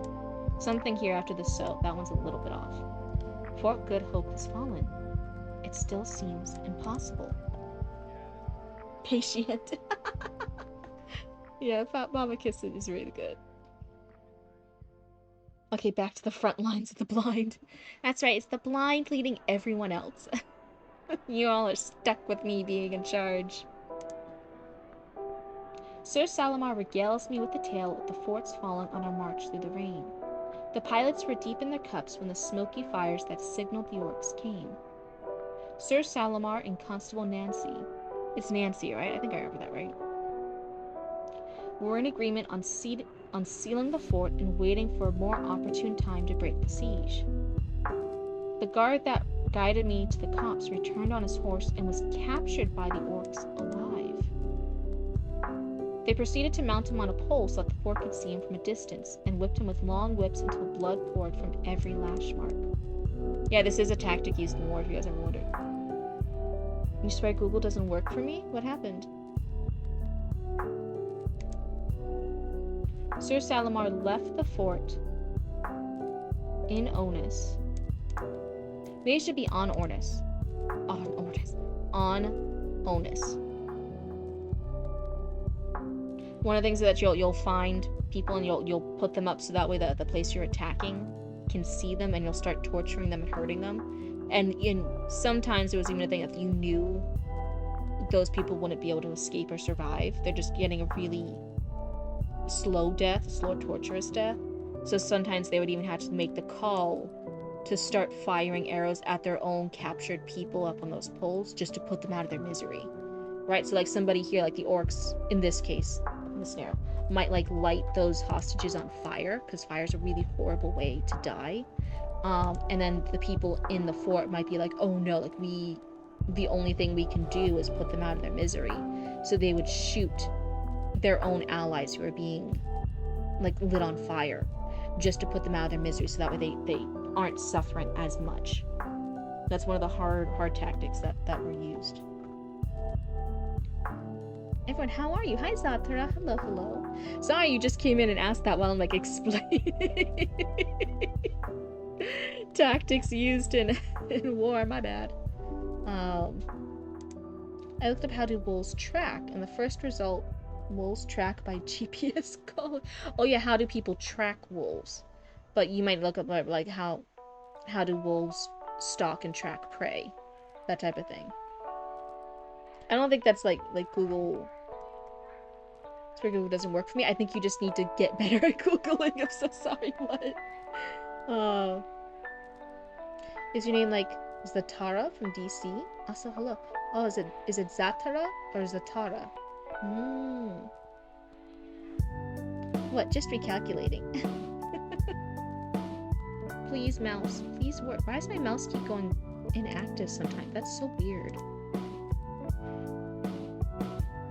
Let's see here. Until blood poured from every lash mark. Sir Salamar left the fort on Onus, I'm gonna guess that should be on, in order to save the man, and in a shocking display of poor discipline, the fort's spare pilots unchained their animates and attempted to man them while extremely drunk, hoping to ride out and save the poor man as well.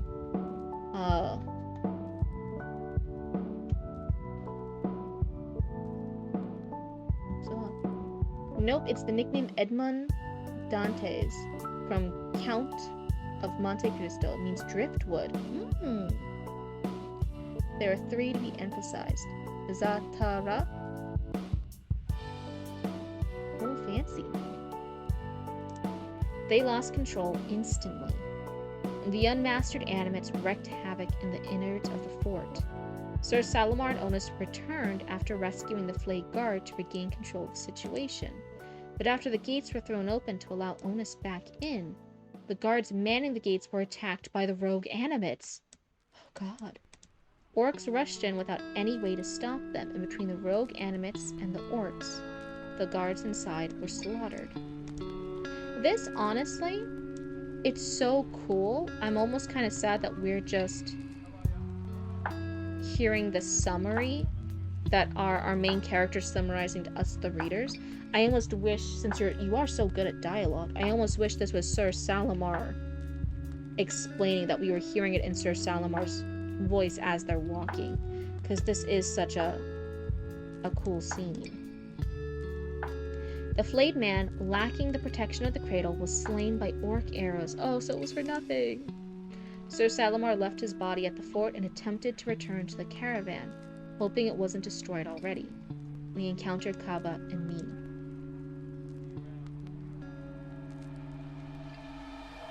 You could expand, yeah. Is descriptive rogue animates necessary? So they are on animates right now. Sir Salamar and our main character are currently on animates. So this is the difference. It's not their own animates that went crazy and were destroying stuff. It was these other rogue animates inside the fort. It's the rogue animates inside and the orcs outside. And that's what killed him. But it's not their own. It's not Sir Salamar's animate, and it's not our main character's animate. So I think it's fine to say rogue animates here, just to differentiate. I think that's fine. When he encountered Kaba and me. After he mentions encountering me, I reply, "The news, sir, is that the caravan appeared unharmed and unhurried. I don't think they're even aware the orcs attacked, unless they were paying good attention to the skies and the smoke." Wait, did we have that earlier? Do we know? Oh, we came, that's right, our character came across their tracks earlier, but ignored them in favor of just going back towards the thing. Yeah, appears. That's right, that's right. Time of day? It's getting later. It's raining. Wait, are you asking my time of day? It's 11:36 local cryptid time. PM. Sir Salamar says, well, they'll hear about it from us soon. We'll have to reinforce with the work camp guards and drive the orcs out. Do we need to drive them out ourselves, sir?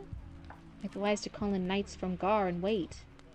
The barge should have been unharmed, and will be good on supplies until the next shipment.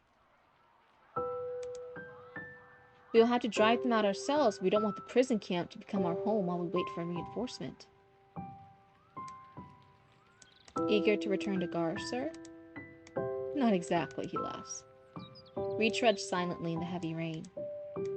Anon, says Sir Salamar. Yes, sir? Know any good marching songs? They're all Penty marching songs. That will do. I only know church hymns. Yeah, Babacus is really, really good. I sing a song about the virtues of a military march and good discipline. The song weaves its blah, blah, blah, blah, blah. The song weaves its way between extolling the righteousness of a military man and man himself, and how these virtues give a Shire her final rest. As they sing the song, the rain clears enough to allow the moon to shine on the agitated waters of the river and guide our last steps.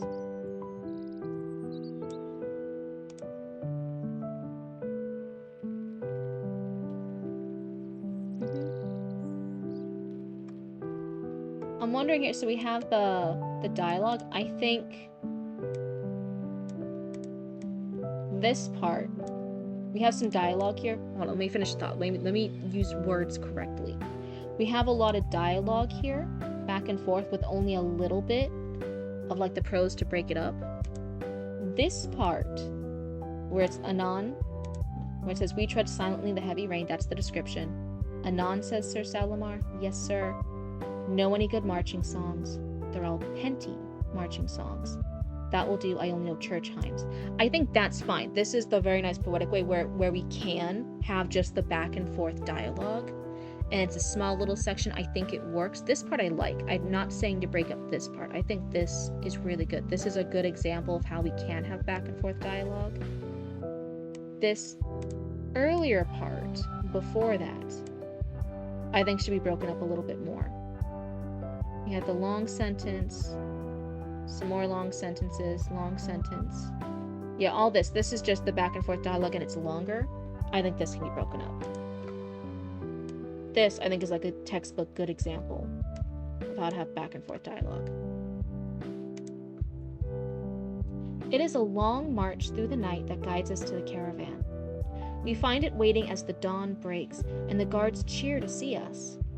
Sir Salamar informs the guards of what happened, how he was delayed on meeting up with the caravan by the orc attack, and how the fort fell. Marsetto pales on hearing the news. There's a little period here. Delete it. No, I'm kidding. Khan and Andu hold silent. However, Sir Salamar continues, our tactical situation is unchanged. The goal is to get these prisoners to the prison camp unharmed. Goodman Anon and I will continue to scout for threats and protect the caravan. You are to see to the prisoners and mules. Is that understood? In unison, yes, sir.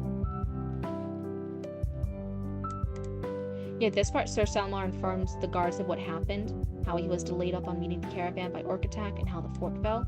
This is a great use, right? Since we, the readers, already heard it and know it, we don't need it restated, so then it's just very quickly explained in a sentence. Oh yeah, this is what they do, but we don't need to hear it again, so that's perfect. I'm tired from the night march, and the cradle is uncomfortably wet, even in the shining sun of the new day. Cabo would be wise to resist me now, but he does not rise up strongly in me. Perhaps he is tired from the night march as well. I can only hope. The marching order is as before. I will scout ahead of the caravan, and Sir Salamar will stay with it, protecting it from any threats I cannot scout. There are no wild men and few horses this far north into the poison lands. But we know the orcs are active, and there's always risk of animates. I half thank the discomfort my cradle provides. Staying awake is a struggle. Yeah, this is danger. I don't know if you should still be up. Oh no. Kaba is silent in me. It's enough to make me think he's trying to lure me into sleep, not daring to struggle and awaken me further. We scoop up some river water and splash it onto my face. I scan the horizon. No danger. No danger, but that there is no danger. Nothing to get my blood up. I think this one could be worked. No danger, but that there is no danger. It seems a little bit more too accidental repetitive. I wonder if it could be like no danger, but that's its own threat. Nothing to get my blood up. Just so we can avoid the repetition. Hi Zone, it's good to see you. Where was I? I scout ahead further and scan the horizon once more. Silent but for the birdsong. I will not sleep. I cannot. Kaba is silent. Fight me. Give me something, you wretched beast. We stand and I gaze into the placid waters of the river, catching a scintillating glimpse of an eddy in the sunlight. A squirrel leaps from branch to branch, no doubt fleeing from a hawk flying overhead. The air is fresh and clear, the soil still sandy beneath our feet. The trees are shorter here, more given to brush and shrubbery. Signs that we are approaching the work camp. I should return to the caravan and make sure that Onus and Sir Salamar have not been surprised by an orc attack from behind, but I doubt that threat. If they were intent on taking the caravan, they would have taken it in the initial attack, not let us get so far away. Did I say it funny? Is it scintillating? Scintillating? Scintillating? Scintillating? How do you say it? Hold on.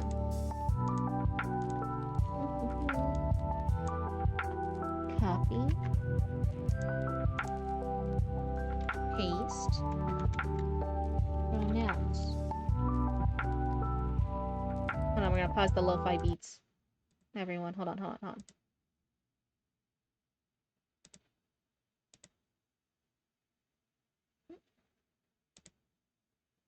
Scintillating. Scintillating. Okay, not scintillating, scintillating. Okay. I learned something new today. Scintillating. Thank you. Wait, fuck, where was I? Not let us get so far away. Oh, thank you, Bobicus. Yeah. See, sometimes that's the thing. When you read a lot, but you don't necessarily hear it aloud, it's one of those things, right? Where you don't actually know how to pronounce it. You know how to read it. You know what it means. You understand it, but you don't actually know how to pronounce it. Isn't that funny? Everyone turns to me in unison. What have you done to our lo-fi beats? They're back, see? I'll even restart it. There we go. This is the classic one. There you go. Instead, I march further forward, the slight indiscipline raising a fear in me of discovery that wakes me slightly. I will seek out the prison camp. This will keep me awake and aware. The forest falls away in a broad, fat valley. The forest falls away and a broad, flat valley stretches before us. Another palisade, much shorter than the one at Fort Good Hope, settles into view. Long houses, constructed of pine and sod, crowd the inside of the fence. To the east of the camp, a dig site lays bare. The treasures of Montretor, slowly being coaxed from the wet earth. Does it say with a specific accent? Montretor? It sounds almost like Mon-Trader. That's how I'm thinking of it in my head. Montretor. Another taller palisade, am I saying that one right? Palisade rises up within the camp, protecting the guards and hiding the animates that are used to dig and to resist the prisoners' rebellions. Camp Wash? Wash? Oh, like the car? Oh, like the car. For the...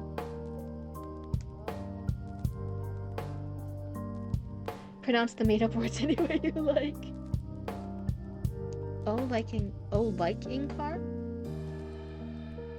Hyundai? Blah, blah, blah, blah, blah. In a Palisade. Is that how you say it? I don't know cars. That's not the right analogy to give me. What cars do I know how to say Toyota. Yes. Okay. Where was it? Camp Wash. Wish. Camp Wish. Gates are thrown open well in advance of my animate's arrival, and prisoners crowd the gate to get a look at Kaba in his vert and ermine glory. We swagger in our walk. You're swaggering, but you're tired. Kaba's gonna come up and get your ass. Oh no, my boy. My boy Kaba's gonna get him. Literally, even though it's just talking about how tired he is, it was a little bit anxiety inducing, right? It was building up that tension of like, oh god, is Kaba actually being smart enough to be lulling Anon into sleep, trying to kill him. Like, oh no.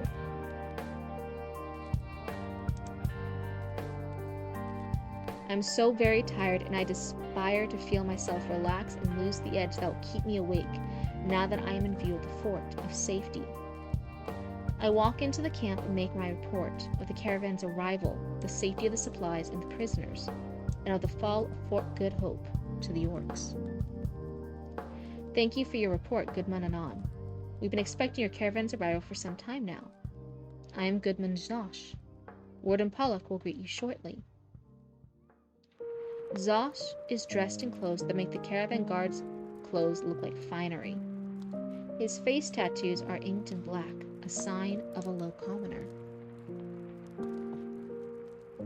Would the tired be a tone setter? An earlier in.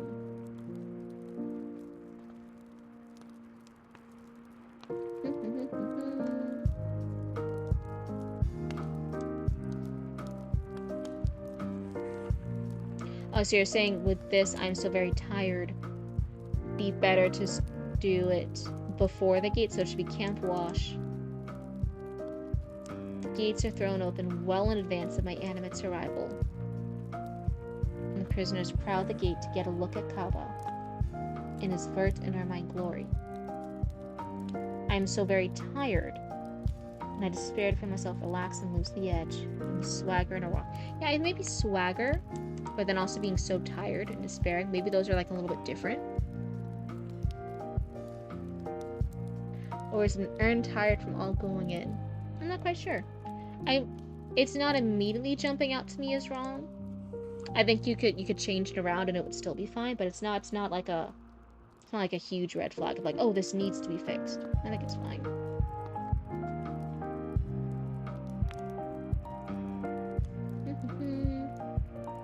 So he has these super nice clothes. Wait. No, he has really bad clothes. Dressed in clothes that make the caravan guard's clothes look like finery. So the caravan guards look better. He's in really low clothes. And his face tattoos are inked in black, a sign of a low commoner. So in this world, the black ink is, and the ink, black dye and black ink is for lower commoners. That's interesting. Normally, that's an interesting word to use. Normally historically in our world, and again, our fantasy world does not need to coincide logistically with our real world history, right? That's not what I'm saying. I'm just like, oh, it's an interesting detail, because normally in our history, black is a hard color to get. Historically, it's really, really hard. It wasn't like every day people were having true, nice, deep blacks. That was hard to get. Warden Pollock arrives. He wears the tattoos of House Tassal, a house I easily recognize. His clothes drape and flow, catching the eye. Silks and laces. We bow low. It does me good to show respect to someone of the House of Tassal, even if he is even if he is a lowly warden of a work camp of exiles. I imagine he has some misdeeds in his past to earn him such a terrible post, despite his family name. Interesting. Yeah, that's why under the easiest thing is having whites. That's why like all the undergarments and working clothes, they had a lot of whites historically, because those were it was so much easier to keep clean and tidy and stuff. Certain colors do, and you're right to think, certain colors are harder and finer to get, more expensive to get, take more work to get, and therefore historically those were like the wealthy colors, those were the fancy colors.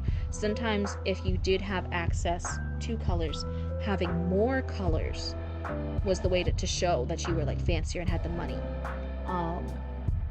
But yeah, black is a hard, difficult to do, especially deep black. You could get like watery grays. You could get deep dark blues. You could get like indigos. No, anyway, but you can get deeper colors. But true deep dark black it was a difficult color for a while. So getting those blacks was like a luxury thing. How they create black dye? How did they? Let's see. How did they first create black dye? Look, charcoal. Charcoal would have just produced the grays. It would have made it darker. It would have been black.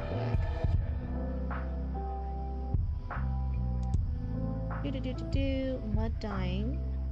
That's in Asia. That's different. I don't know the full history of dyes for Asia. I'm thinking more medieval fantasy Europe. So first they deep blue with indigo. Indigo would have still been expensive. And then later applying a layer of brown, yellow, tannin dyes on top to achieve a solid black.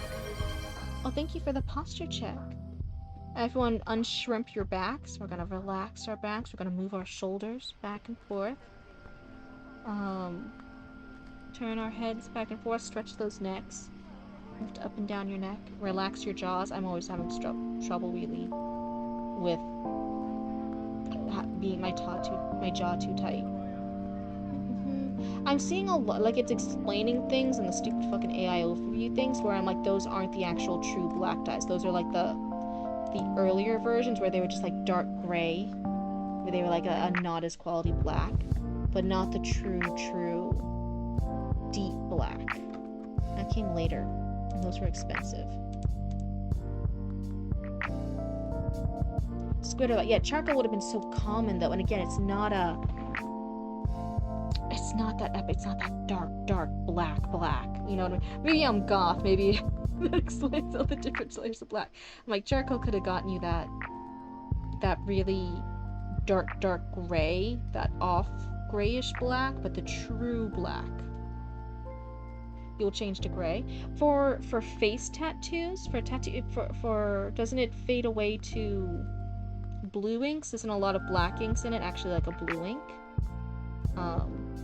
And that's why I say it's not even something you have to change here. In Fantasyland, they could have black could be the most common dye. They could be a plant they have access to. It's the most common dye anywhere. Did someone Batman? Yeah, in Fantasyland, they can easily have access to a plant or something here, and it's the most common basic weed that nobody else uses except it's used for black dye, and therefore all the commoners have it. Boom, easy, nice. That's what I'm saying. It doesn't apply here. I just thought like, oh, that's interesting, because I just happen to know true black dyes are like fucking hard to achieve, and they're a pain in the butt too. They take more processing. You like gray better as it's less striking? It has a nightshade.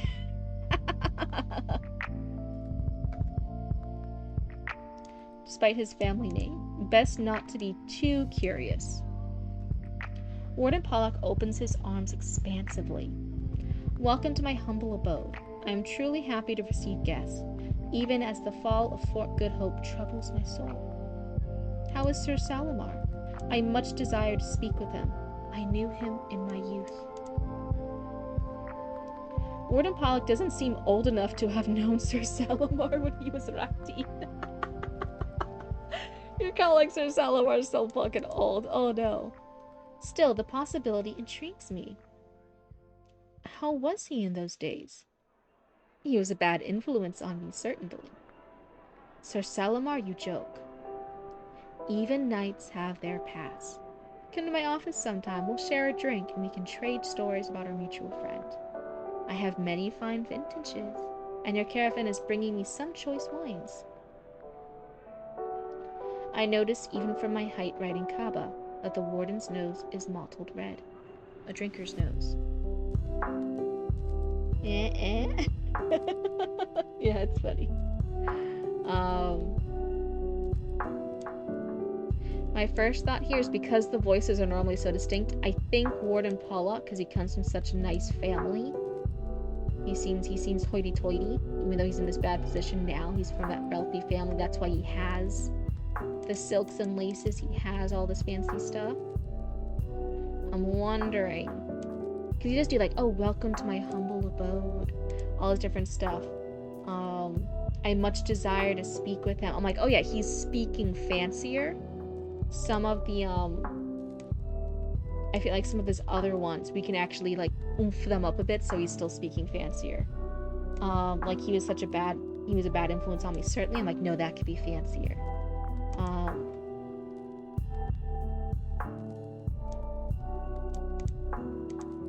How is Sir Salamar? I think that one could be like fancy. I feel like you're hinting a little bit with some of his words, like, oh wait, he's speaking hoity-toity, he's speaking fancy. I feel like some of his other sentences, they could be fancy too. So he has a drinker's nose. I head back to the caravan. My exhaustion is finally outweighed by the excitement of reaching the fort. No, wait. Go to sleep. Stay here, my boy. My boy, stay here. My boy, stay here, go to sleep. Kaaba's gonna fucking get you. Oh no. Oh no. Sir Salamar greets me as I approach. Okay, he makes it. And we head to the work camp together. The sight lines on the way to Camp Wash are dizzyingly open, but beautiful beyond comparison. Green grass and bright wildflowers growing up the slopes of the mountains beyond. It would make for an idyllic farming village if the god shadow grew anything but poison in its confines. The gates open once again, but the guards are enforced this time, ready to process our prisoners. Khan rattles their cage with a stick. Welcome to the rest of your lives, you mangy curs. These aren't the first walls to hold me, and they certainly won't be the last, Mosley responds. A guard tosses into the ground. I look to Philip of Moran, who sits as quiet and serene as ever. Prisoners are practically thrown out of the cart one by one, but Philip walks out carefully. Is it Philip? No, is it Philippe? Might be Philippe. Going there together. Why did I just picture them skipping? Yes. Yes, that's actually right. That's correct. They should be skipping. They're about to be able to go to sleep. I'd be skipping too. Philip American pronunciation. Okay, so it's Philip. Mouse. Work. Okay. Philip walks out carefully, untouched by any of the guards. Even here, that snake will be treated with kid gloves, apparently. Flowery words and false promises can fool the world for so long. I shift Kaaba's foot, and a cloud of dust spits up into the prisoners' faces, leaving Philip of Nar hacking. The warden once again makes his presence known, guiding Sir Salamar and I to the inner fort, where the animates are stored.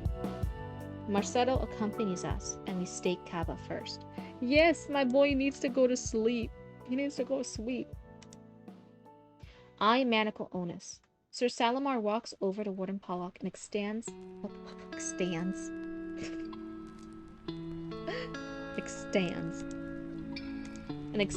hand for a handshake. Warden Pollock spits on the ground and glares at Sir Salamar.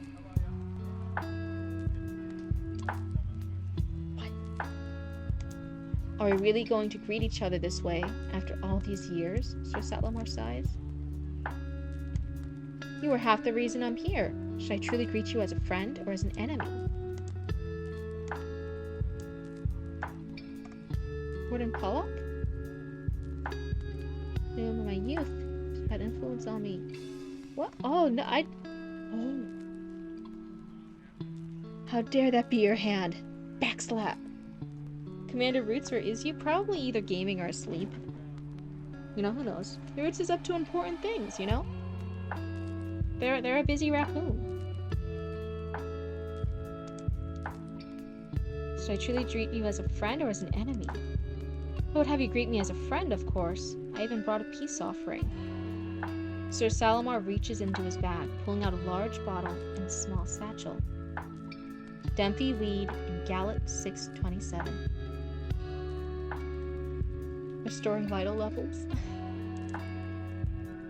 You hope to bribe me, of course. It's always that easy with me. Why does he sound like an upset girlfriend? I realized that my mouth has been hanging open at this exchange. Me too, Anon. I was like, wait, what? I close it and look away. It has been in the past, but I can't expect that time will have tempered all wounds. I thought merely that it would be nice to have an honest chat while enjoying pleasant things together. For old time's sake, says Sir Salamar. Soft-hearted fool that I am, I will listen to you once more, even if I doubt an honest chat. For old time's sake. Are these two... Are these two fucking? I can't think of a thing that would make my heart gladder. Or a better reason to open this gallows. Is it gallows? You know I've drunk better wines to worse reasons, says Warden Pillock, and Sir Salamar and the Warden go off to the longhouse. Marcetto is staring at the two of them without shame. I slap him on the back of the head. Yours is not to dawdle and gawk, Marcetto. See to your duties. Good help is hard to find. I like this, and this ties in earlier when we first are interacting with Marcetto, and he's talking about, oh yeah, Marcetto's not good. Damn, Cryptid, way to ask the question. Are these two fucking? No. Are they in a relationship, or do they like each other? No, straight. Are they fucking? Are they smashing? Are they doing some horizontal tangoing on the side? Are they doing the old razzle dazzle together? Man, that's for the shippers to decide. It's me. It's me. I could be the first shipper.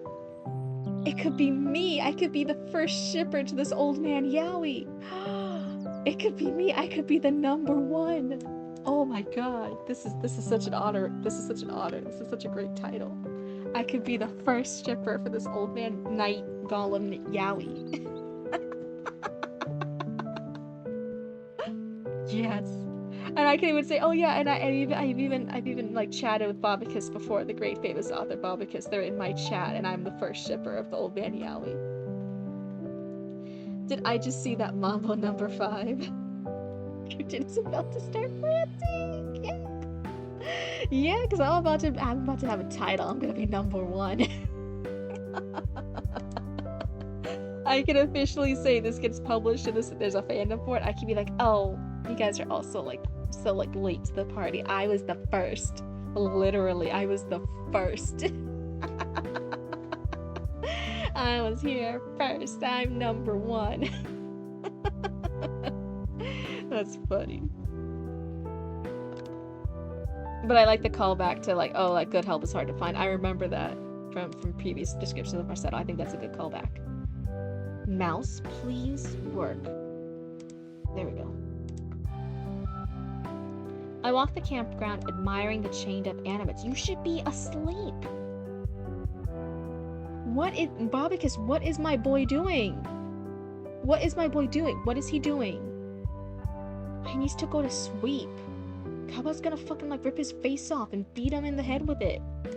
Oh my god. Anand, you're freaking me out here.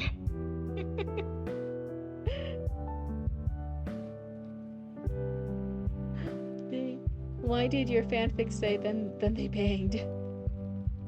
Kaba's chained up, we say, but if he's tired later, like if he doesn't get sleep and then like the orcs attack and he's gonna get back on Kaba and Kaba's gonna be like, fucker didn't get sleep when he could, he's still tired.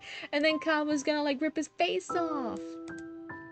I'm calling it now. I think Kaba's gonna rip his face off and beat him with his own bones. And then Kaba's gonna rip his bones out and beat him to a pulp with his own bones. I think that's what's gonna happen.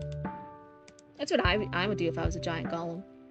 You know, just that's just that urge when you're like a big, tall, like strong golem, and you can. Don't you ever want to rip someone's bones out and beat him with them? Isn't that normal? That's like normal, right? Oh no. Yeah, okay, good. I'm glad we're all on the same page. That called boating. Hang on for 2 minutes till I book 3 more and I check the tavern to see a human market being set up and I'm the merch? You're the merch? Oh my god, you're like one step away from being sold to One Direction. Chatty Matty, how does it be to be a fanfic trope and really be living it? It's too late, creative, when I already accepted it. They are unheralded, meant to be shared among the guards as workers to dig, and as last resorts to put down prisoner rebellions. They lack weapons other than their shovels. The warden's animate stands out in red and silver, its shield propped up against it. The shield is a dull red, with 3 gusts of wind emblazoned? Emblazoned? Emblazoned? Like blaze, it's emblazoned. Okay. I'm already technically salty here. Oh no, man. Where was I? It was in the kitchen. Oh, hi, Roots. They were asking about you earlier. Going across the shield.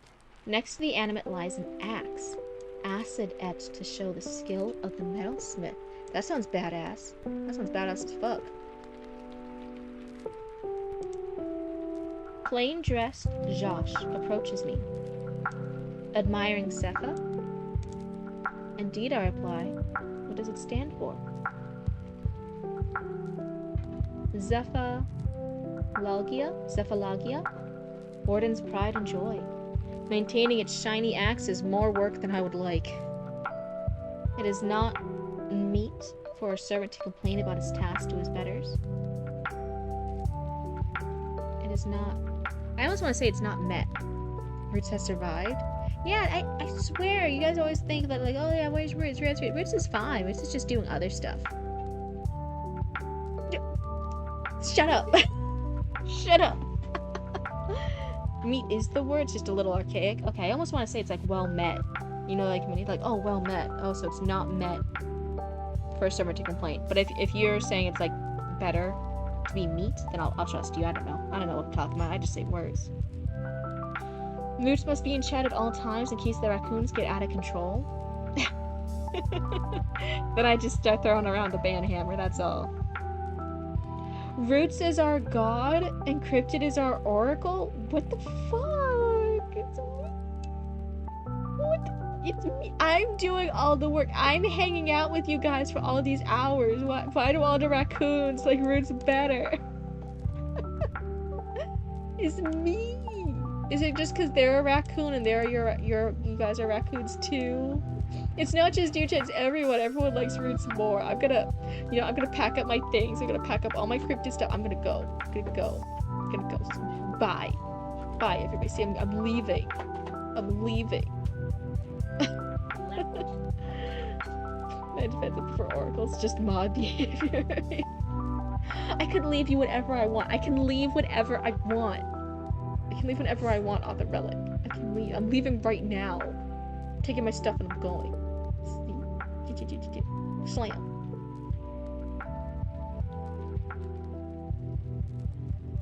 Did you guys miss me yet? Oh no. Aren't you technically the non-mod mod at this point? I don't actually know what a proper mods does, because again, my only mod's been Roots. And even they don't really know how to properly mod, and half the time they're not here. Actually, more than half the time they're not here. So I just almost, like, whenever I had to get up and, like, lock up cats, I'm just over here like, Chatty Matty, go! Entertain chat! So should you treat mods like entertainment monkeys when you go? Is that what they do? What do mods do?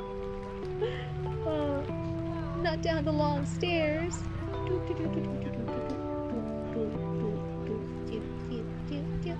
Wait, Roots, come back. Are you busy? Are you busy? I was gonna ask if you could lock up Luna Tuna Fish and let out the other cats. You just had to be careful when you had the Churu plate. Baba and Ghost are gonna try and run in there with her. And you had to find your cat first. Make sure Schmeagle's not locked. Okay, good. They keep chat safe and stuff? Okay, okay. Hi, Roots. Yeah, I was playing Deadlock with a streamer and she had me watch chat. So when you were playing with a streamer, they made you go on and like watch their stream so they could watch chat? That's crazy. Thank you, Roots. They also enforce the rules of the channel too. Man, I need to update my own rules. I don't even know what my rules are anymore. It's been too long. So forgive me, and forgive me for not mentioning my task earlier. Sir Salamar and Warden Pollock wish to speak with you. He bows his head low.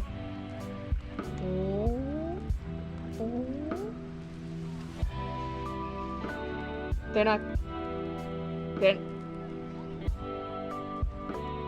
gonna ask him to be like a third, are they? Where's this going? I turn to the longhouse. I thought I said run for a second. I turn to the longhouse. As I pass Josh, he warns. They are a bit merry at the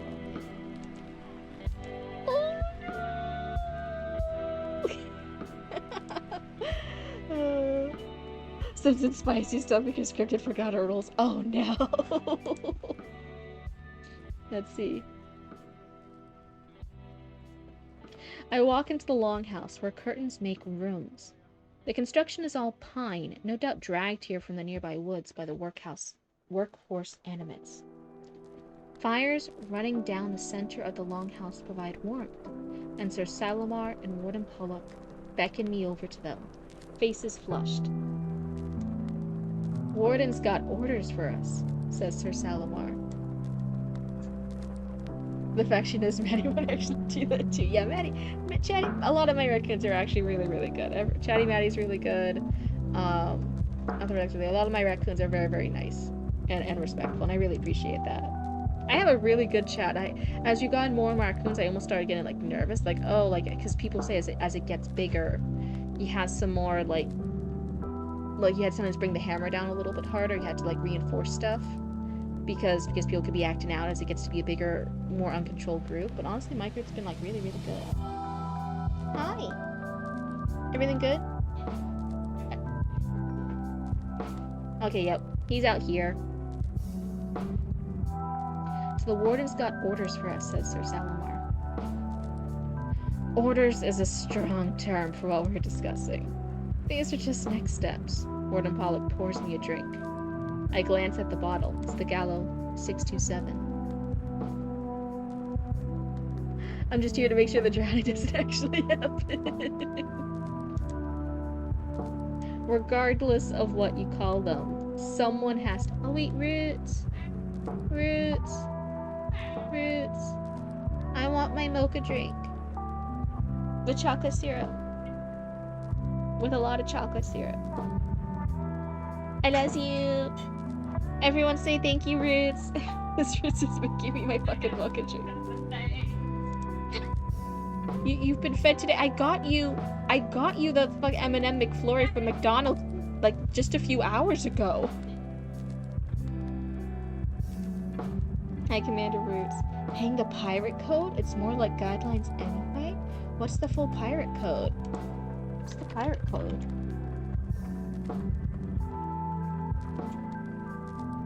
Ensuring order, democratic decision-making, and fair loot distribution.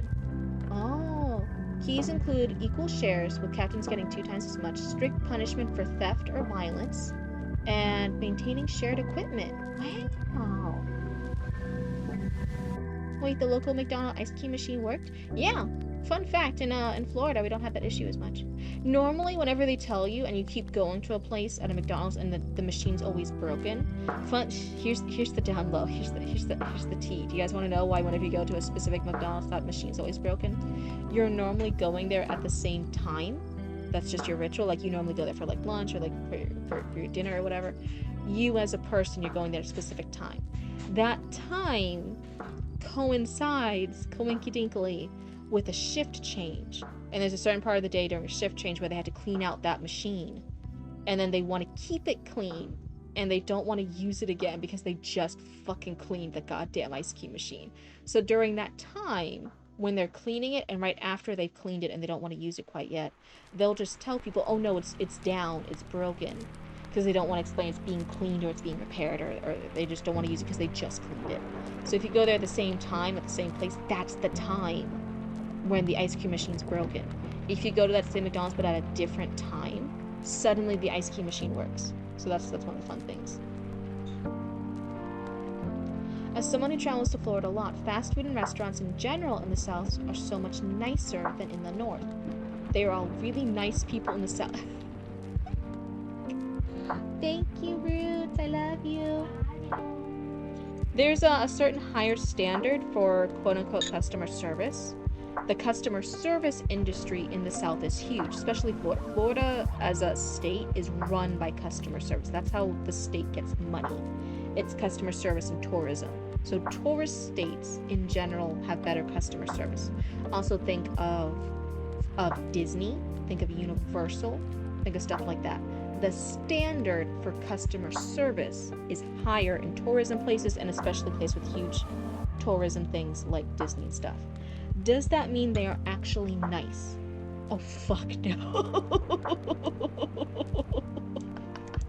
One of the things too, a lot of people, like we say in the South a lot, like, oh, bless your heart, and people who aren't from here think it's actually like a nice thing, and like most of the time bless your heart means like, oh fuck you. Or dear God, you're so fucking stupid, bless your heart, because the Lord didn't give you brains. It's not a nice thing 90% of the time for someone to say bless your heart, right?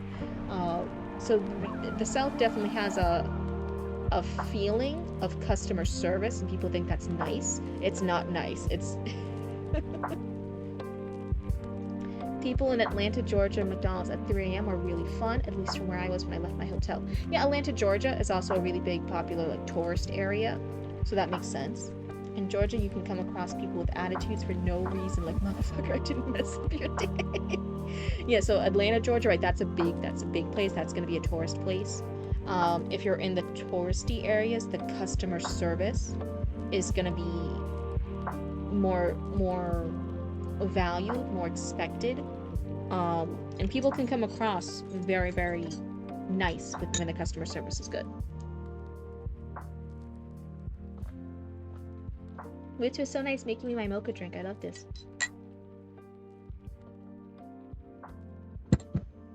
Okay. But yeah, that's one of the fun things. I had great customer service. I was asked desperately to stay at certain jobs because I had the best customer service. That doesn't always actually mean I like the people I was doing customer service with. Especially downtown customer service is better. In Georgia? I don't know that. That's interesting. I need to restart my lo-fi. There we go.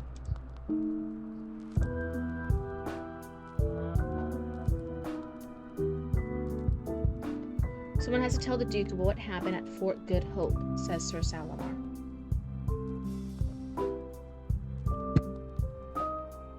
We'd be happy to inform the Duke about what happened upon our return, I say. That won't do. I need you two here in case of orc attack. We claim next in queue? Sure. It's been foretold by the gods of Cryptid land and by the Onis. Stop using the Onis! No! I'm gonna get cancelled by the Oni community. What was it? Need you two here in case of maybe another orc attack would sound more natural. Need you two here in case of another orc attack. We can hardly defend with just the animates we've got against a full siege, especially against the orcs that took Fort Good Hope, says Warden Pollock.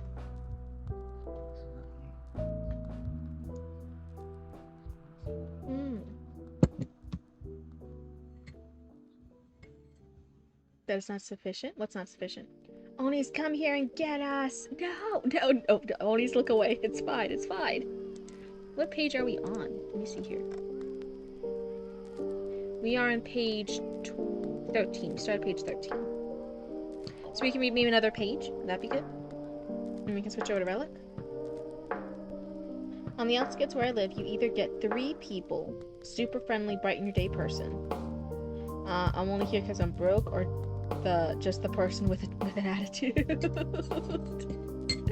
Yeah.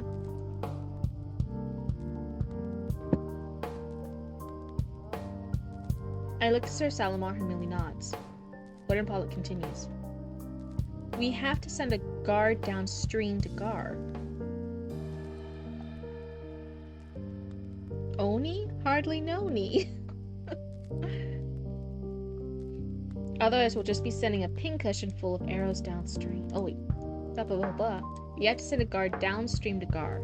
I was thinking one of yours. Maybe Khan or Andu. They'll need an escort past Fort Good Hope, of course. Otherwise, we'll just be sending a pincushion full of arrows downstream. He laughs, and Sir Salamar laughs with him. I remember 2 nights ago seeing Sir Salamar's animate covered with arrows, a few of which are still lodged in Onus now. Wait, was that 2 nights ago?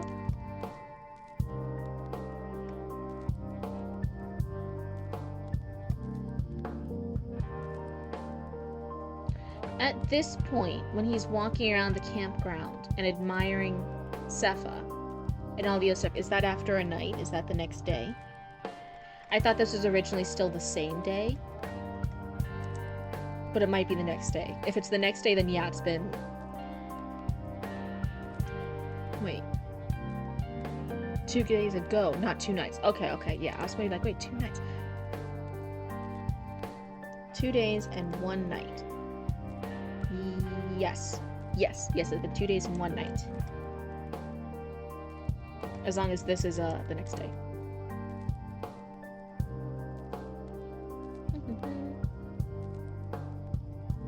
Sir Salamar's animate covered with arrows, a few of which are still lodged in Onus now. I shudder to think of Khan made so.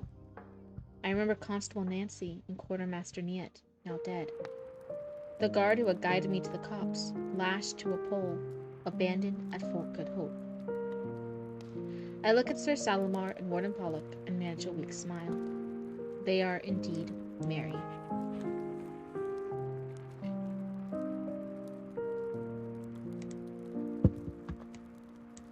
Marcelo makes me up the next blah blah blah blah blah. Likely a chapter break. That's what I was just saying. I was clarifying. If that's what that is, if it's the chapter break and it's the next day, then yeah, it's then it's fine. Marcelo wakes me up the next morning, for once. I'm exhausted from the events of the last 2 days, but we need to send Khan to call the Duke's guard, so I roll out of bed in the guard's longhouse.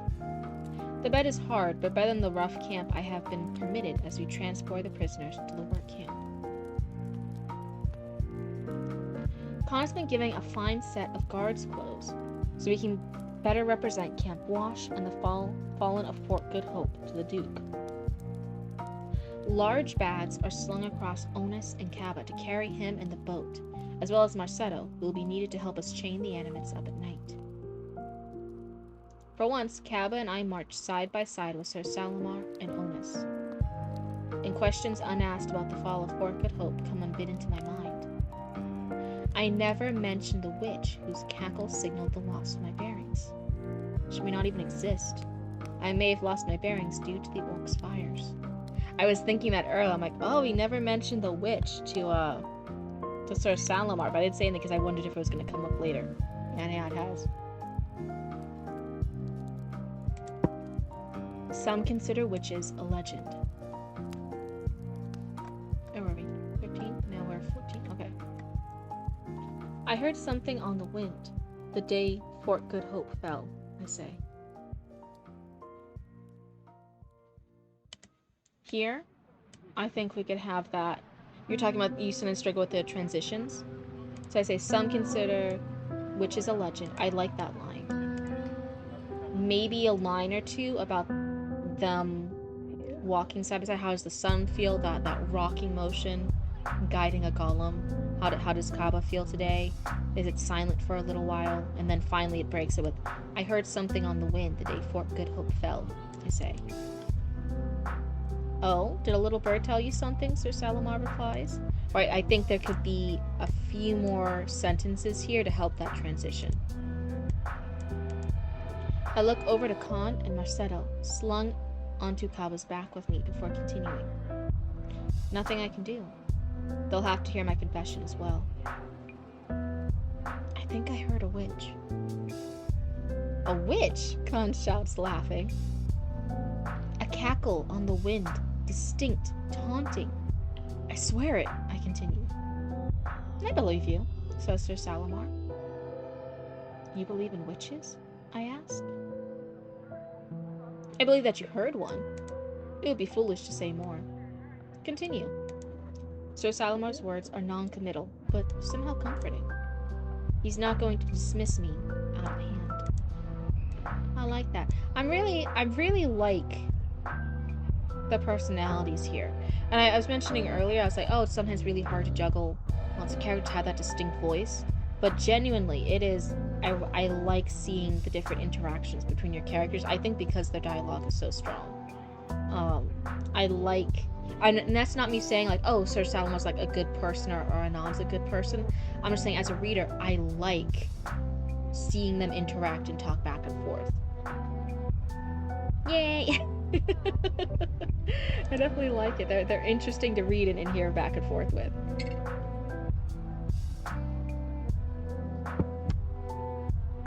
I was investigating the rumors of the animate when the orcs attacked, and their fires confused me.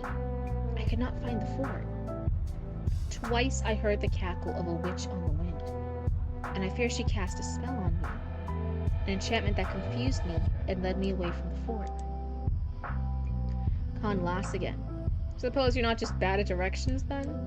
Only the supernatural could possibly lead you astray at an opportune. Thoughts twice. Apologies. An unfortunate moment. Khan, your newfound responsibilities have made you bold with your words. Consider that you are speaking to your betters, says Sir Salamar. Right. My deepest apologies, good man Anon. I would never cast aspersions on your commitment to the defense of Oligar's territories and possessions. I boil in indignation.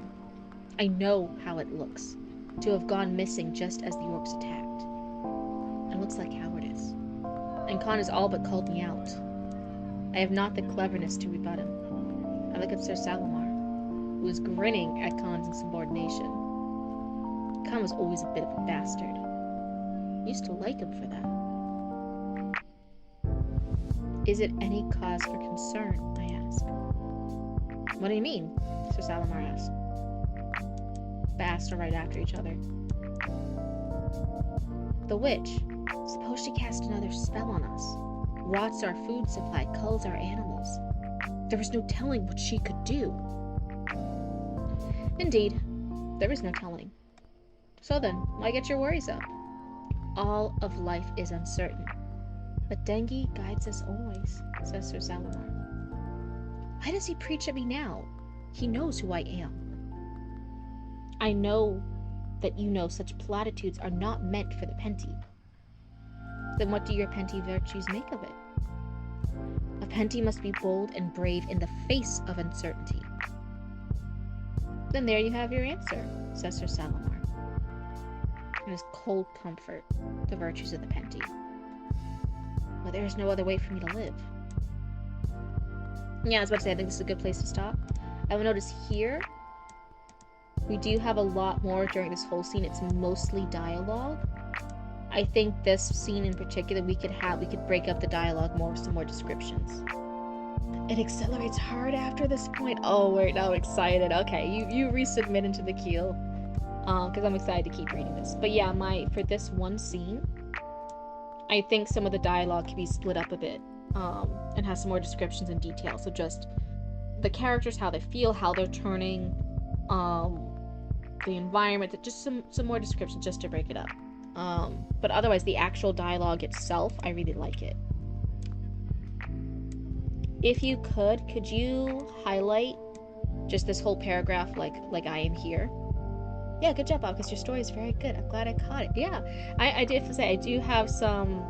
I'm really lucky to be able to read so many cool stories from some of my raccoons. I really like some of them. But yeah, if you could just highlight like a whole section like this, it makes it easier for me when I'm scrolling by to see it. Because you guys gotta remember, my eyeballs ain't good. And Sir Arthur Relic is up next, because it sounds like they're really excited. But otherwise, thank you, Bobicus. Until we get further, I know this is a longer story, I'm not really making too many big developmental suggestions yet. I'm just helping you fix, like, minor things and spacing and stuff. But genuinely, I'm excited to read it, and I think this is going to be similar to your first story you submitted with the bird. I think I won't be able to give you some more developmental edits until I finish reading it. But so far, I'm invested. I like it. It's really entertaining. But yeah, just highlight like a whole poof sentence. Blue Woman continues to tear through everyone's drafts caught in 4K. The little known fact, I as a cryptid, I actually feed on all these words. I'm eating them all up. Sir Arthur Relic, I'm from England now. Did I say Sir Arthur Relic? I think I missed it up because it's Sir Chatty Matty. Sir Arthur Relic. Oh, that's so funny. The highest cryptid award there is. Yeah, your little raccoon Sona can have like a little like a monocle and a little top hat, so you're like a Sir Raccoon. That could be cute. Let's go ahead and check now. I will delete this one.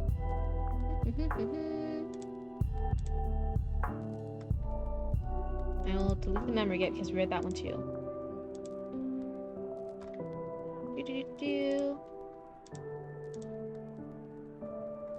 And then Arthur Relic. Let me see here. Boop, boop, boop, boop, boop.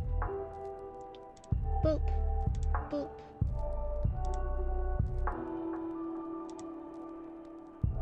Here we go. We're getting all ready. Yeah, so I I guess, even though I always call you Chatty Matty, like your username is Sir Chatty Matty.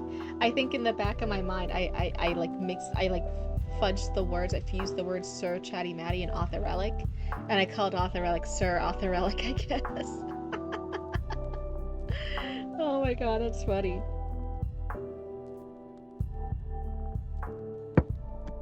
Here's the copyright disclaimer for Arthur Relic here in chat if you're looking for their works later on, and you're still going it through Amazon, right?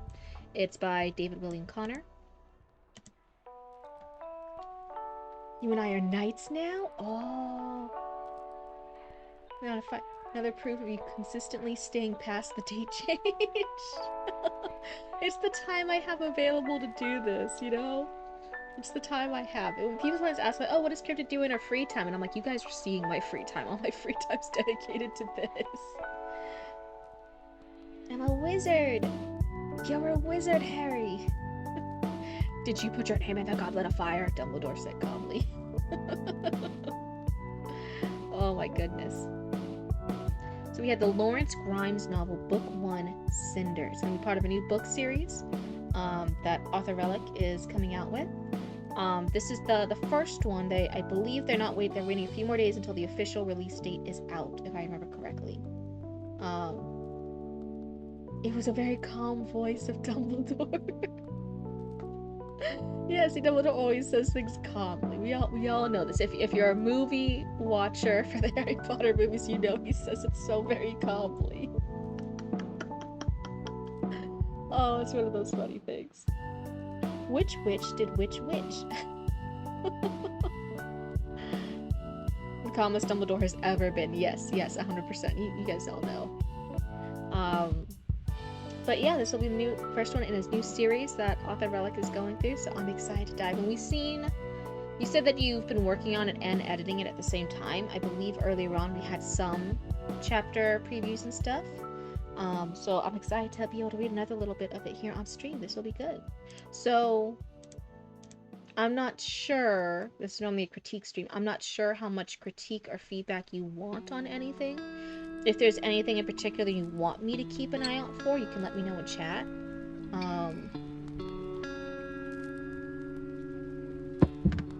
So the following is chapter 10 of my upcoming psychological horror/horror novel.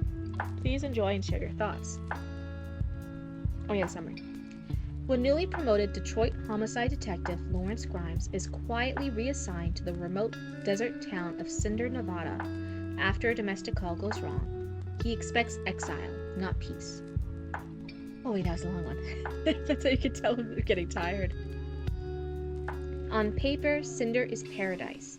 Manicured lawns, perfect neighbors, and a police department with nothing to do. But under the heat and hospitality, something festers. Travelers vanish. Questions go unanswered. And every time Grimes gets close to the truth, the town's smiles tighten just a little more. When mutilated bodies surface in the desert, scrubbed from official record, Grimes uncovers a history Cinder has spent years burying. As paranoia spreads and silence becomes survival, Grimes must decide whether to protect the peace he was sent to preserve, or expose the rot at the heart of America's best place to live. There's only a few things I'm looking for. One, does the character flow correct? Does the chapter flow correctly to you? Okay. Does the chapter keep your attention? And how do you feel about the characters that are shown? Okay. So that's what we're all gonna be paying attention to. And again, if any of you guys in the comments and chat also want to comment and critique that, please feel free. Again, we can always comment and critique as long as we're all nice raccoons about it. That's the only thing. So, what was that? Or else? Okay, that was Commander Roots in the kitchen again, saying or else. You guys have to be nice or else.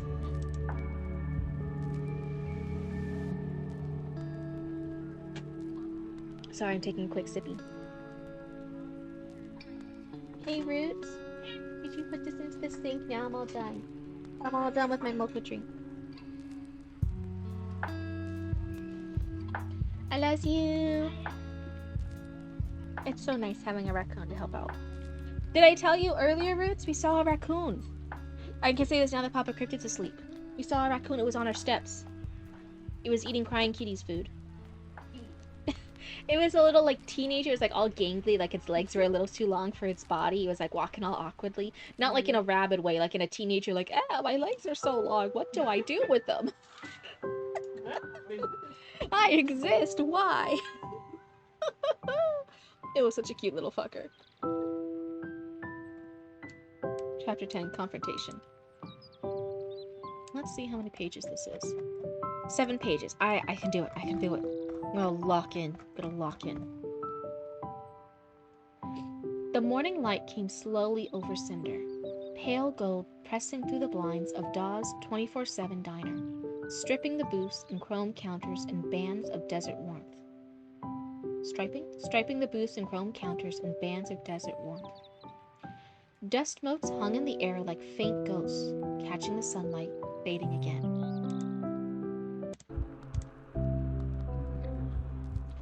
Outside, the street was still wet from sprinklers, the asphalt steaming faintly.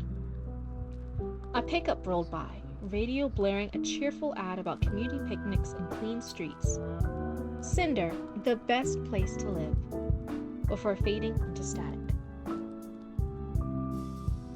Grimes sat near the far end of the counter, his coat draped over the stool beside him. A cup of coffee cooled slowly at his elbow, cigarettes smoldering in the ashtray beside his plate. He'd been awake most of the night, reviewing his notes, chasing threads that seemed to vanish when he looked too close. Now, in the sunlight and the hum of the diner, it almost felt like the world was normal again, until you really looked. Behind the counter, Cindy Dawes moved with a slow rhythm of habit. She wiped a section of the counter, folded the cloths neatly, then poured a refill before he could ask. Her smile never slipped, not once. Detective Grimes, she said, cheerful as always. Haven't scared you off yet, have I? Grimes offered a tired smirk. Not yet. Place like this? Hard to beat coffee this strong. She laughed lightly, brushing a strand of hair behind her ear. That's the secret, hon. Good coffee, good company. It's what keeps people here. The way she said here lingered a second too long. He stirred his coffee, watching the swirl of dark and light spiral inward. You ever get drifters, though? People just passing by? Cindy's rag stopped mid-wipe. Her eyes flicked to his, then down to the counter again. Now and then, sure. Salesmen, hikers, families driving through. Why?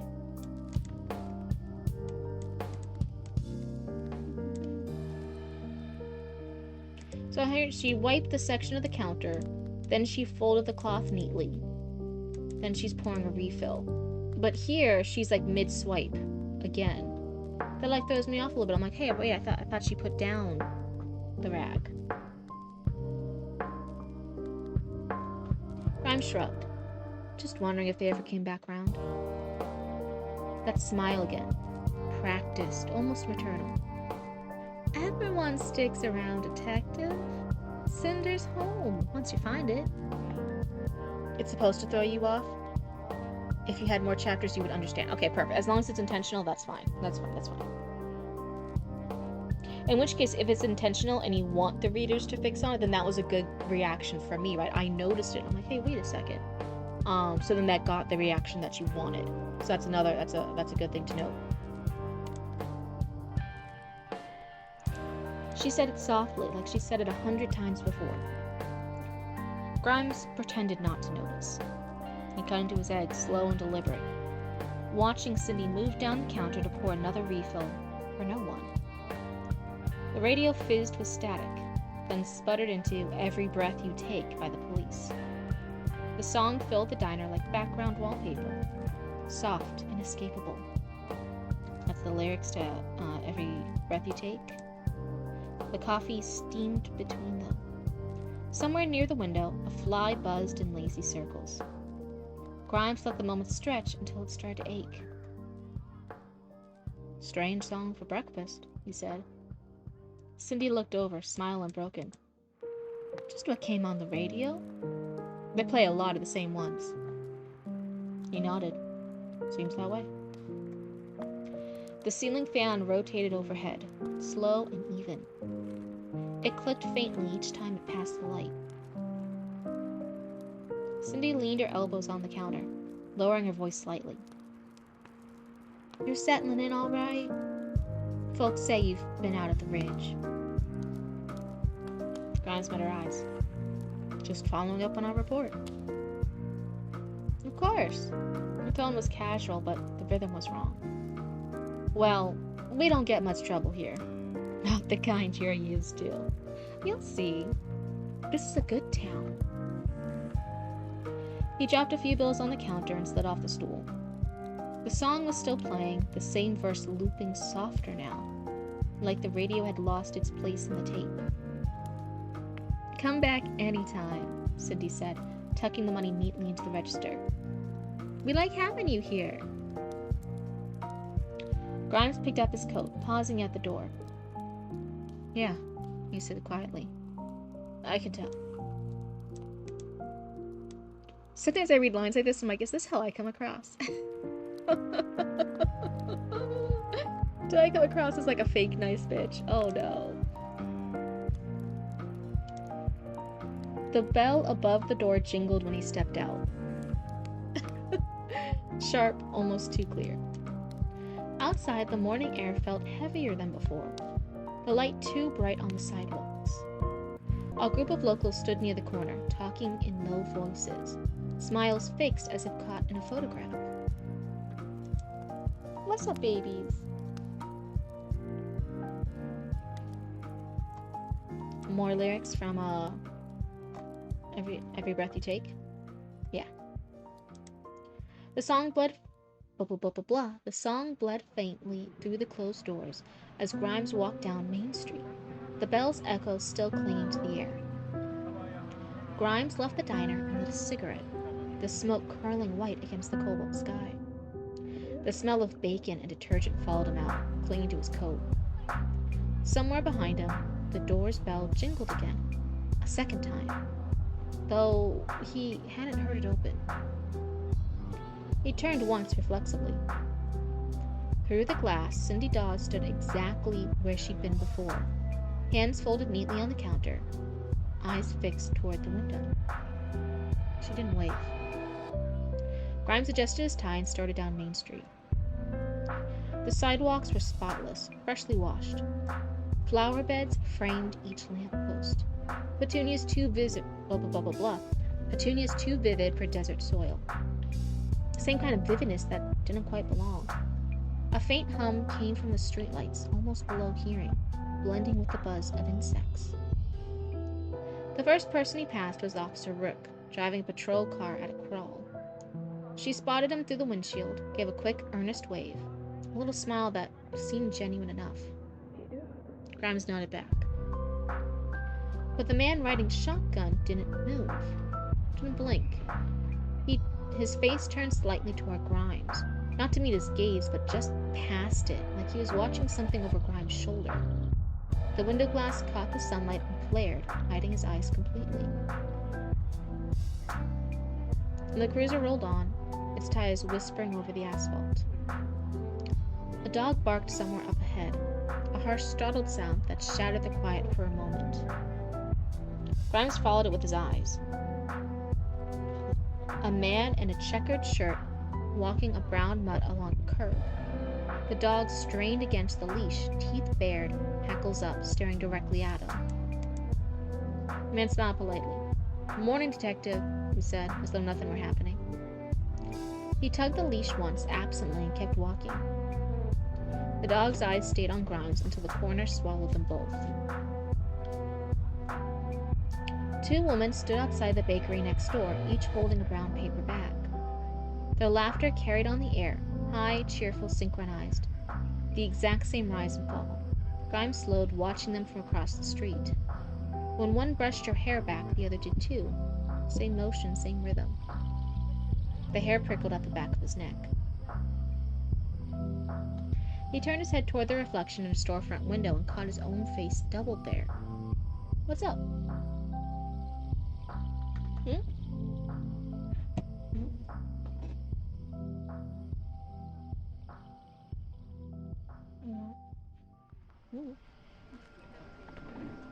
I'll figure it out later, it's fine.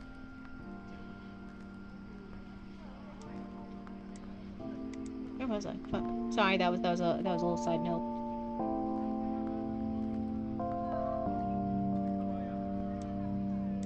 What page are we on here?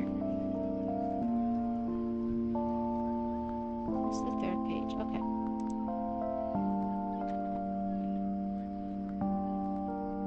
When he turned, there was no one. A mailman stepped down from the post office steps. Wait, and I guess he has something.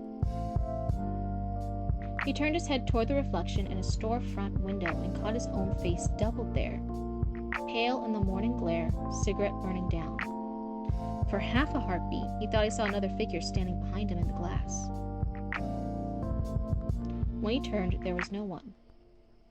A mailman stepped down from the post office steps, his satchel perfectly squared on his hips. "Morning, detective," he said with a smile too smooth to be natural, as a photograph came to life. That sentence is a little wonky to me.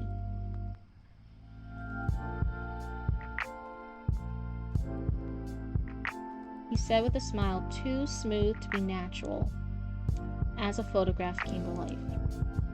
Should it be like a photograph come to life? Would that be better? Okay. Morning. The mailman tipped his hat. "Beautiful day, isn't it? Couldn't ask for better weather." His teeth were impossibly white. Grimes noticed he was wearing gloves despite the heat. The air smelled faintly of wet concrete and sugar, a mix of fresh pastries and something chemical underneath. Grimes took another drag from his cigarette, slower this time. The smoke didn't rise. It drifted sideways like there was no wind at all. If it drifts sideways, doesn't that mean there is a wind? If it goes straight up, that means there's no wind? Is that one right? Then came the voice. Good morning, Cinder. It blared from the loudspeakers mounted on the lamppost, cheerful and too loud. The sound had that flat, hollow echo of something recorded long ago. Together, we make this the best place to live. A pause. A faint click, then the same line repeated. Together, we make this the best place to live. As if a photograph? Okay. Grimes stopped in his tracks. The people around him didn't react. The two women still laughed. The mailman whistled tunelessly as he turned the corner. He pulled out a small notebook, scribbling in quick shorthand. Loudspeaker, pre-recorded. No reactions from locals. Scripted behavior? Repetition pattern? Well, yeah, I think if they're used to it, then it wouldn't have a reaction to them. They're locals. He hesitated, then underlined the script. A black car's engine purred somewhere down the street, but maybe that's like referenced in the past. That's like a bigger clue.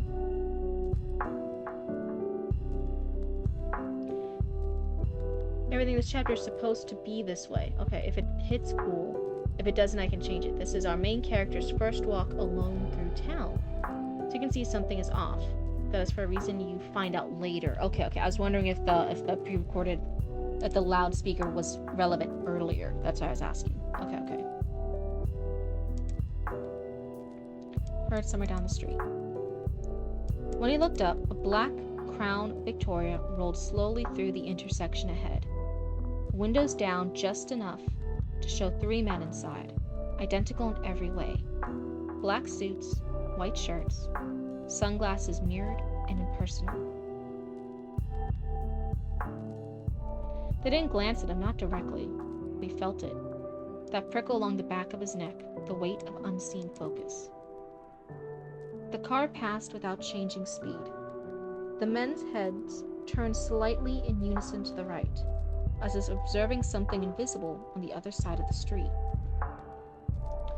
Grimes' pulse kicked. His hand twitched toward the cigarette.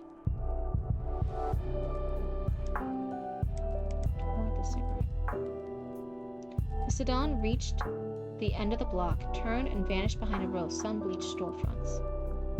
He stood there for a moment longer, listening to the faint echo of its tires fade into nothing. Listening to the faint echo. Stood there for a moment longer, listening to the faint echo of its tire. I think the two here's off. He stood there for a moment longer, listening as the faint echo of its tires faded into nothing. Yeah, this sentence is a little wonky. This is the first introduction to the Crown Vic. Oh, to the Crown Victoria. Okay. I was like, what's the Crown Vic? Crown Victoria. I guess it's the car.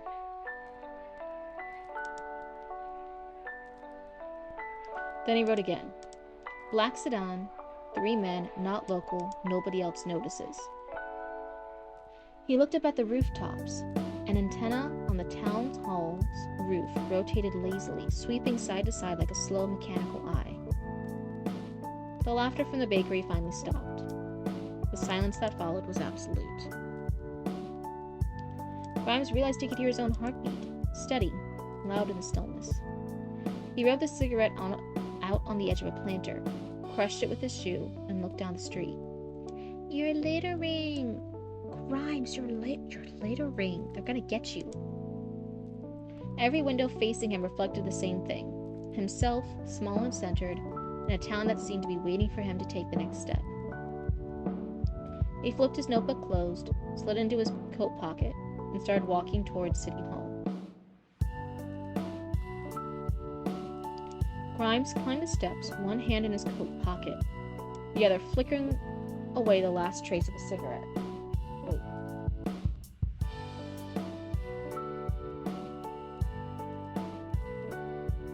Oh, is that like trace of the cigarette on him and he's flicking that off? Okay. The heat of the stone was already rising.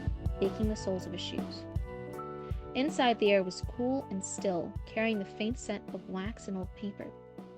His footsteps echoed across the tiled floor as he crossed the lobby.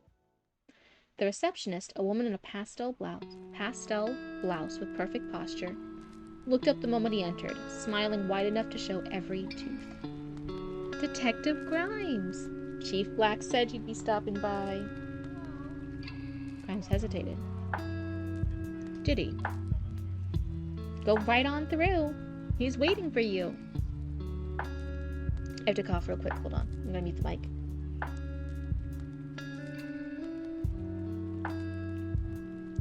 Hopefully I did that properly. Hopefully you guys didn't hear my cough.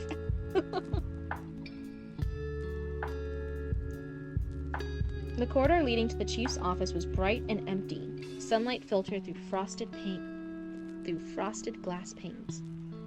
On one wall, a framed photograph of Mayor Longford shaking hands with Chief Black gleamed beneath a brass plaque. Cinder, a model of civic harmony. When Grimes reached the office, the door was already open. Chief Black stood behind his desk, jacket off, sleeves rolled to the elbow. Papers were stacked neatly in rows, nothing out of place. He looked up with the slow patience of a man who'd been waiting. Don't die, Cryptid. Hopefully not yet. I don't want to die in my abandoned, haunted Victorian mansion surrounded by too many cats. And hopefully have chickens. I think my grand ambition is I don't just want chickens. I also, I'm revealing out to the universe. I'm putting it out into the universe now. I want a few sheep. I want sheep. I want to have their wool so that way I can quilt more. I want to have my own wool for quilting. I want to have it. And then they all look so cute. And they can just roam around. And I'll have I think to have enough quilts, because I hand quilt, so it's not like I'm having a lot of quilts per year. I don't need a huge group. I think I just need 2 sheeps. Unless they need more sheep friends, and then I can get like a few more sheeps, but I think I just need a small group. I think I just need like 2 sheeps. I need 2 sheeps and a couple chickens. And then I'll be happy. I think that is what I need to be a happy cryptid. I'm kind of messed up. It's supposed to be the mayor's office, not Black's office. This is why I have Cryptid read to me. So it's supposed to be with it being Chief Black's office? Is off? It's supposed to be the mayor's office? Is it the same scene? It just should be the mayor viewing it instead? Sleeves rolled up to the elbows. Papers were stacked neatly in rows, nothing out of place. He looked up with the slow patience of a man who'd been waiting. A Noah's Ark ratio of animals.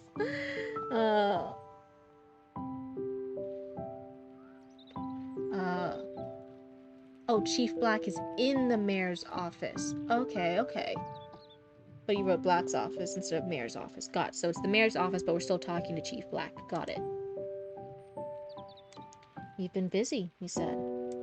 His tone wasn't accusing. Not yet. Trying to do my job, Grimes replied. He kept his hands in his pockets, eyes on the folder in Black's hand.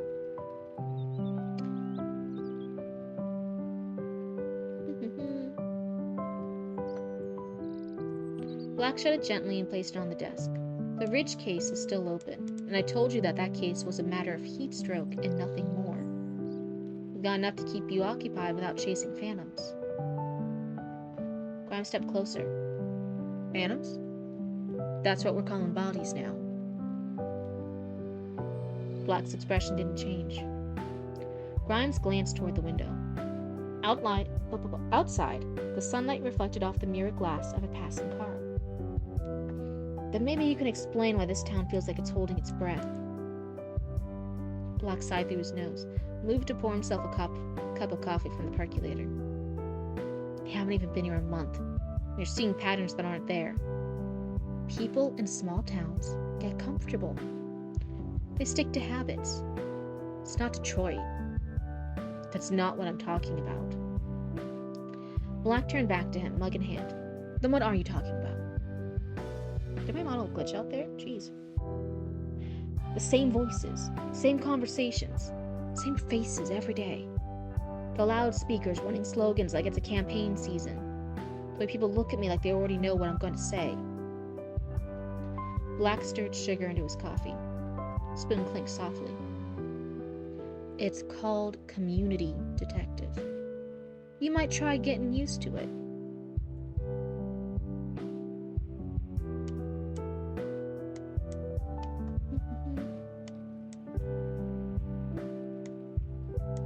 A cup? Can't a cup be a mug? Nice catch. Oh, is that? Oh. See, this is why I always say I'm not the best line and copy editor. I'll point things out if I notice it, but I'm much better as a developmental editor. It's one of those, it feels almost like that game. Have you guys seen Mum? It's like the spooky, ghostly, I'm on something watch. It's not I'm on paranormal watch. I'm on something watch. Gab Smorsh plays it. What is it? I'm on something.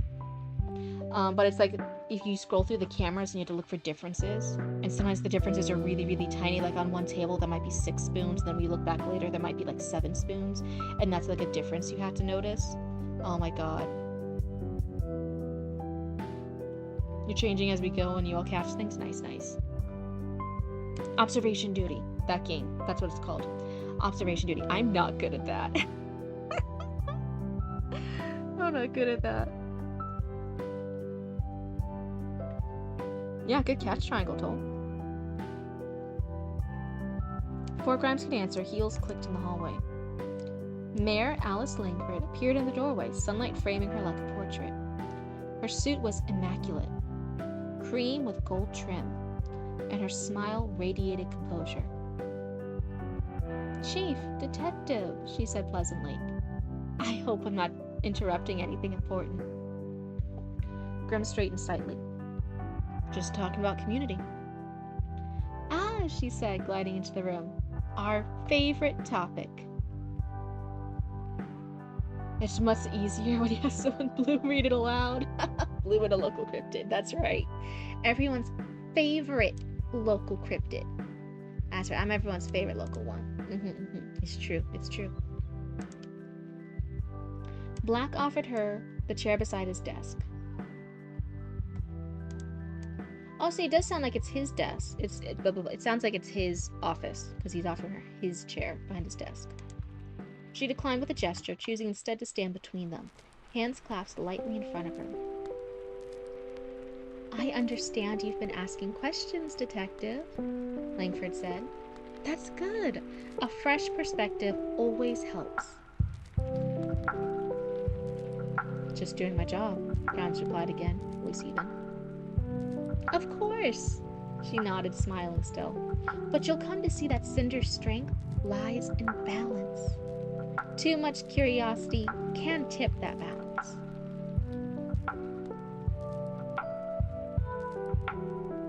Black's jaw tightened, but he said nothing. Langford continued, her tone gentle but deliberate.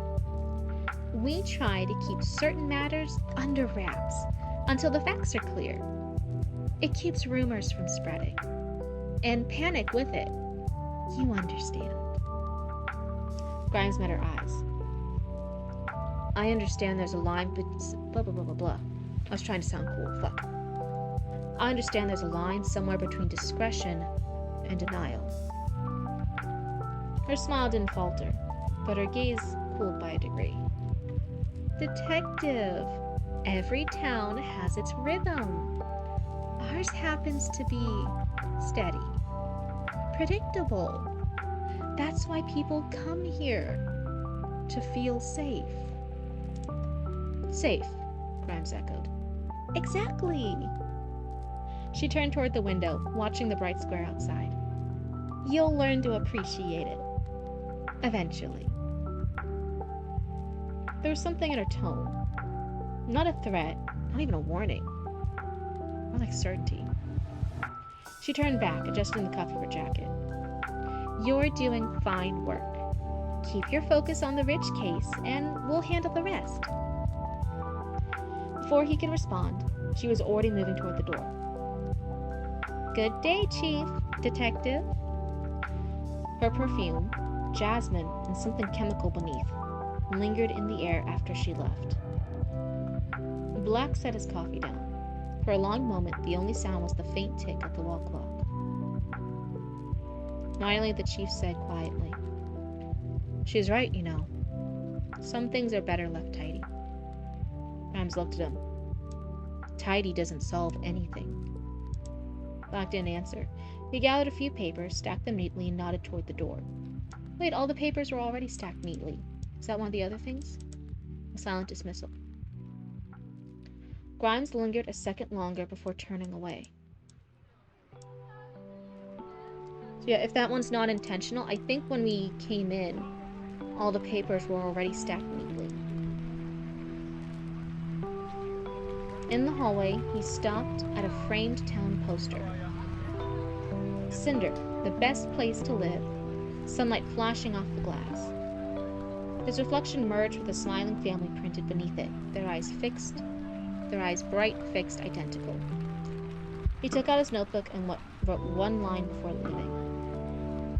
Order over truth, routine over reason. Then he tucked the notebook back into his coat and walked out. The sound of his footsteps fading into the bright, waiting silence of the hall.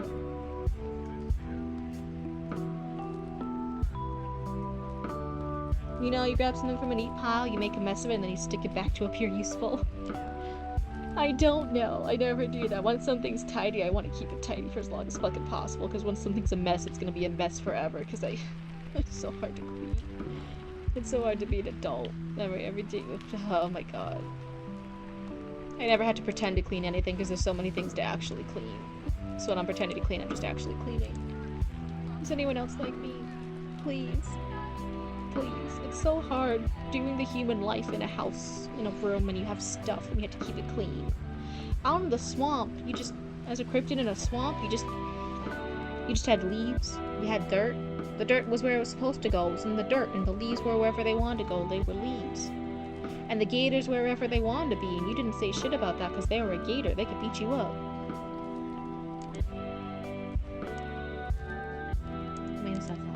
Later that evening, the house sat quiet. A little too quiet. Grimes sat at the kitchen table, the light above him dim and yellow. The rest of the room swallowed in shadow. The ashtray near his elbow overflowed with crushed cigarette ends, one still burning slowly, its tip pulsing red.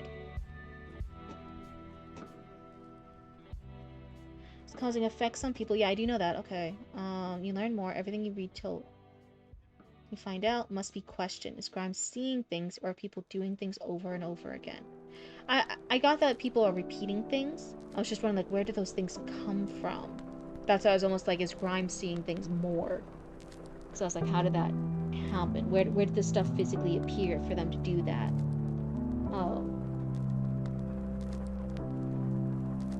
I almost wish to make that a little stronger. That, like, Grimes has a reaction to it, like,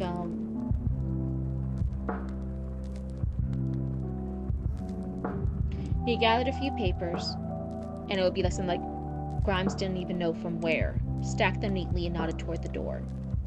Or when she, like, has the cleaning cloth in her hand again, suddenly she's back. Grimes didn't even see her grab a new cloth, and she's scrubbing the counter again. Like, just some acknowledgement that it's not a mistake, that it is like, oh, even Grimes didn't know how that happened. Did Grimes miss it? Was it a quick little detail? This chapter is the first to introduce these things, so it may need more polish. And that's fine. I was wondering too, I wondered if it was too many things. After a while, it seemed almost like a laundry list of, like, a lot of off things. I wondered if we could notice maybe just a few of these things, and then over time, Grimes is noticing some of the others. Fuck, where was I?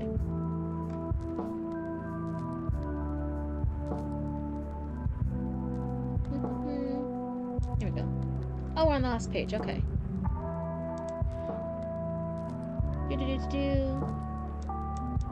The ashtray near his elbow overflowed with it, its tip pulsing red. Spread across the table were photos from the farm out past the ridge he had taken from afar. Photos of the LA woman's body. Next to them lay the extra copy of the LA woman's case file, a stack of daily reports from the station. His own notes filled the margins. Cramped handwriting, smudged ink, half-finished thoughts.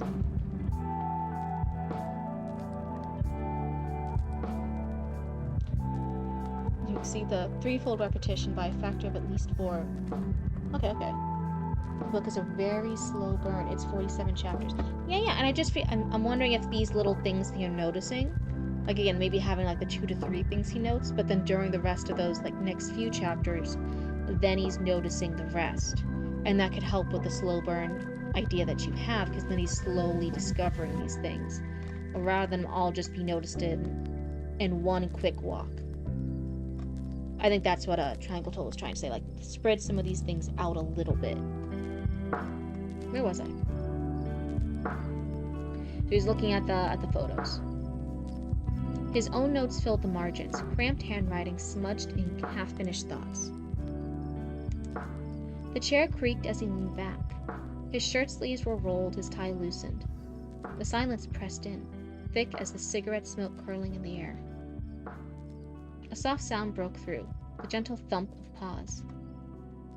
Motley leapt onto his lap, her small body warm against him. She settled there easily, purring, kneading the fabric on his slacks with soft, rhythmic presses. Little biscuits, patient and content. Grimes looked down, a faint smile tugging at the corner of his mouth. You've got better instincts than most people in this town, he murmured. Outside, right on schedule, the sprinklers clicked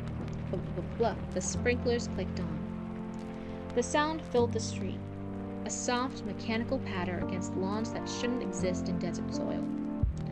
The rhythm was steady, unchanging, like a heartbeat.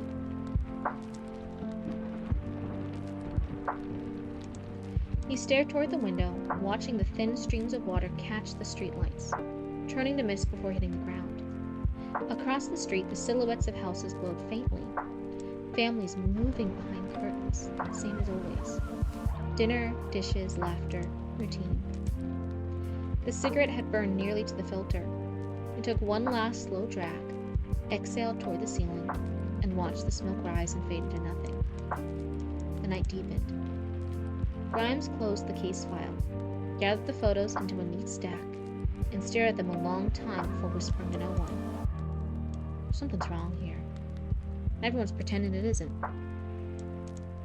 Motley purred louder, curling tighter against him. He reached to stub out the cigarette, the faint hiss of ash against metal, the only sound left in the room. Outside, the sprinklers kept going. Perfect timing, perfect rhythm. Oh, hi, PP and Triangle. You guys know each other?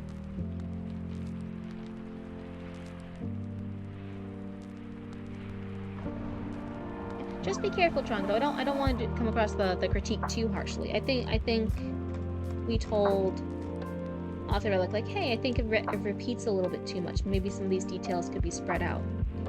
But end of the day, I think the details are interesting. Definitely Grimes is noticing things that are off, and I do think this would be fun things to notice with Grimes and cover into the mystery.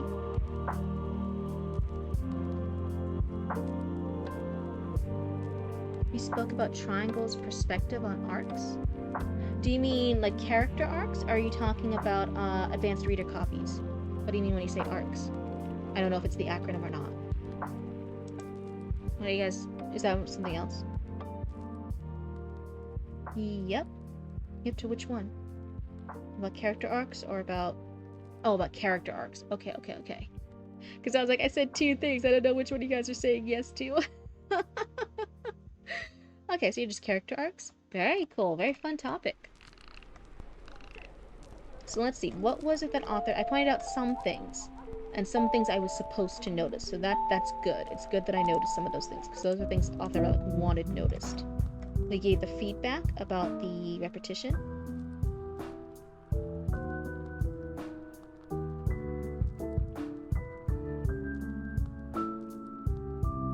Psychological rhythm. I'm not sure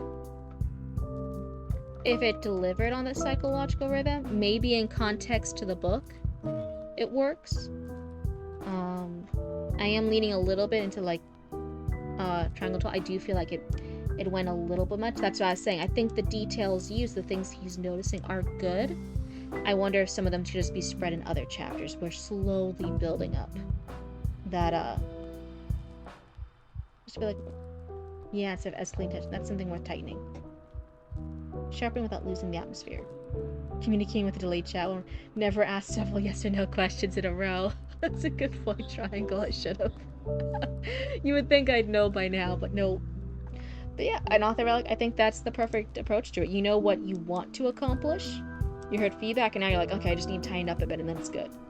So I think that's the right thing to take from it. Otherwise, is there anything else? You want to know how the characters came across. Compared to reading this earlier, I feel like the dialogue for Grimes comes across a lot better. I felt like I understood Grimes' character here without him sounding too repetitive. I like Grimes' character better here. The other ones, the ladies, I feel like I read them kind of the same way as I did before, but that's not a bad thing. I think they're supposed to be perky, but in a creepy fake way. That's how I kind of read them as.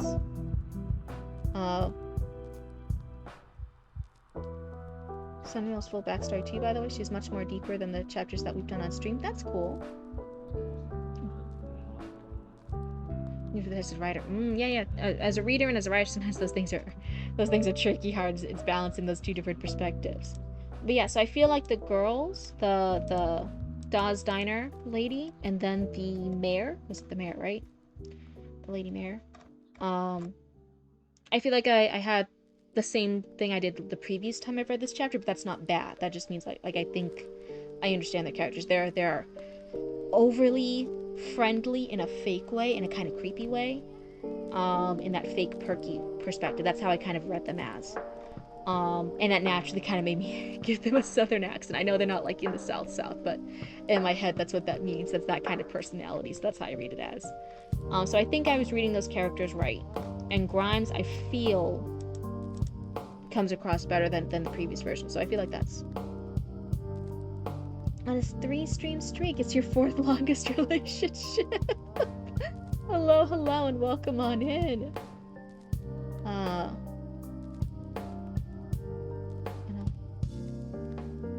Fake perky, bless their hearts. See, yeah, you get it. You do see, it's that kind of personality. That's why I kind of naturally read them as a little bit southern. I know southerners. I mean, we have that down to a T. Greetings, lady of the creepy roots. I'm the creepy roots now? Oh no. But hello, it's good to see you guys. How are you guys? There was a lot of people excited by your stream earlier. Some people were going in and out. They're like, oh, you had to come to Black Tavern. You had to go to the tavern. There's a big thing tonight. I'm like, oh, I wonder what they're doing at the tavern. That sounds cool. It sounds like you guys are doing something cool today. It's been, what, 10 minutes? So yeah, I feel like the characters are good. The girls I read the same. Grimes I feel is improved. So you want a character. You wanted the flow, which we've commented on with repeating the different hints.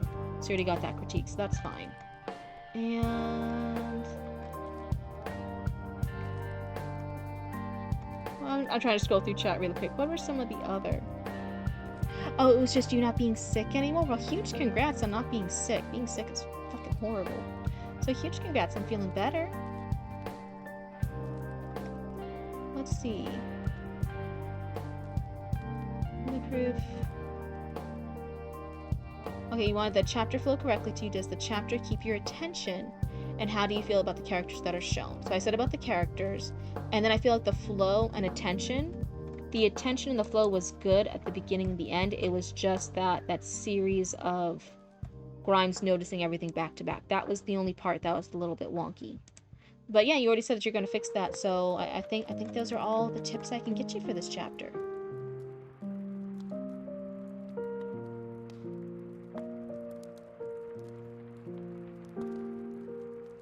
Official order.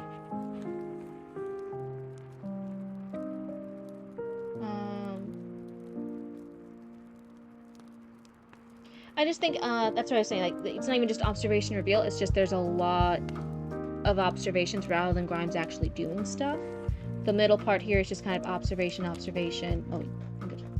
Observation. That's what I was saying, like, Triangle, you mentioned, like, the rule of 3-ish. We want like around 3 observations he could make, and then he kind of gets spooked, and then it could go on. It didn't hit, then it didn't hit. Yeah, and that's fine. And that's why I say I think the things are cool. Just maybe take some of those extra ones and sprinkle them through later chapters.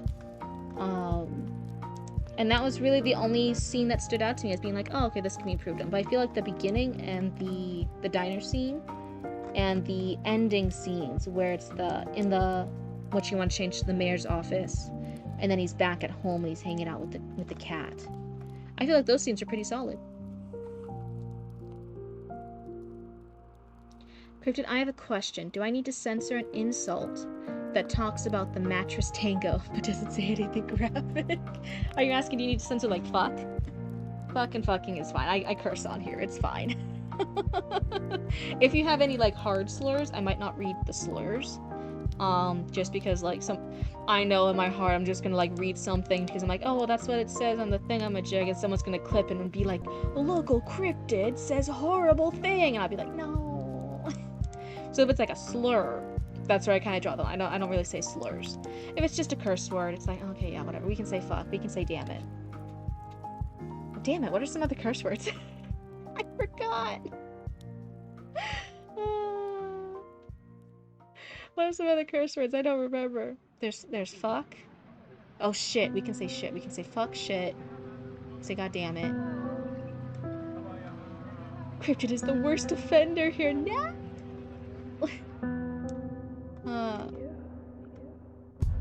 I have basically the same gripe. Everyone acts equally well-wishing and in the know. I think they are like brain. I think it's gonna be like a reveal thing in it. They're gonna be like brainwashed or like something. I feel like that's part of it. They're meant to sound like carbon copies. Then cool. Oh, something has to be done. I think they're supposed to be like carbon copies. That's what I got from it. I'm like, no, these people are supposed to sound identical.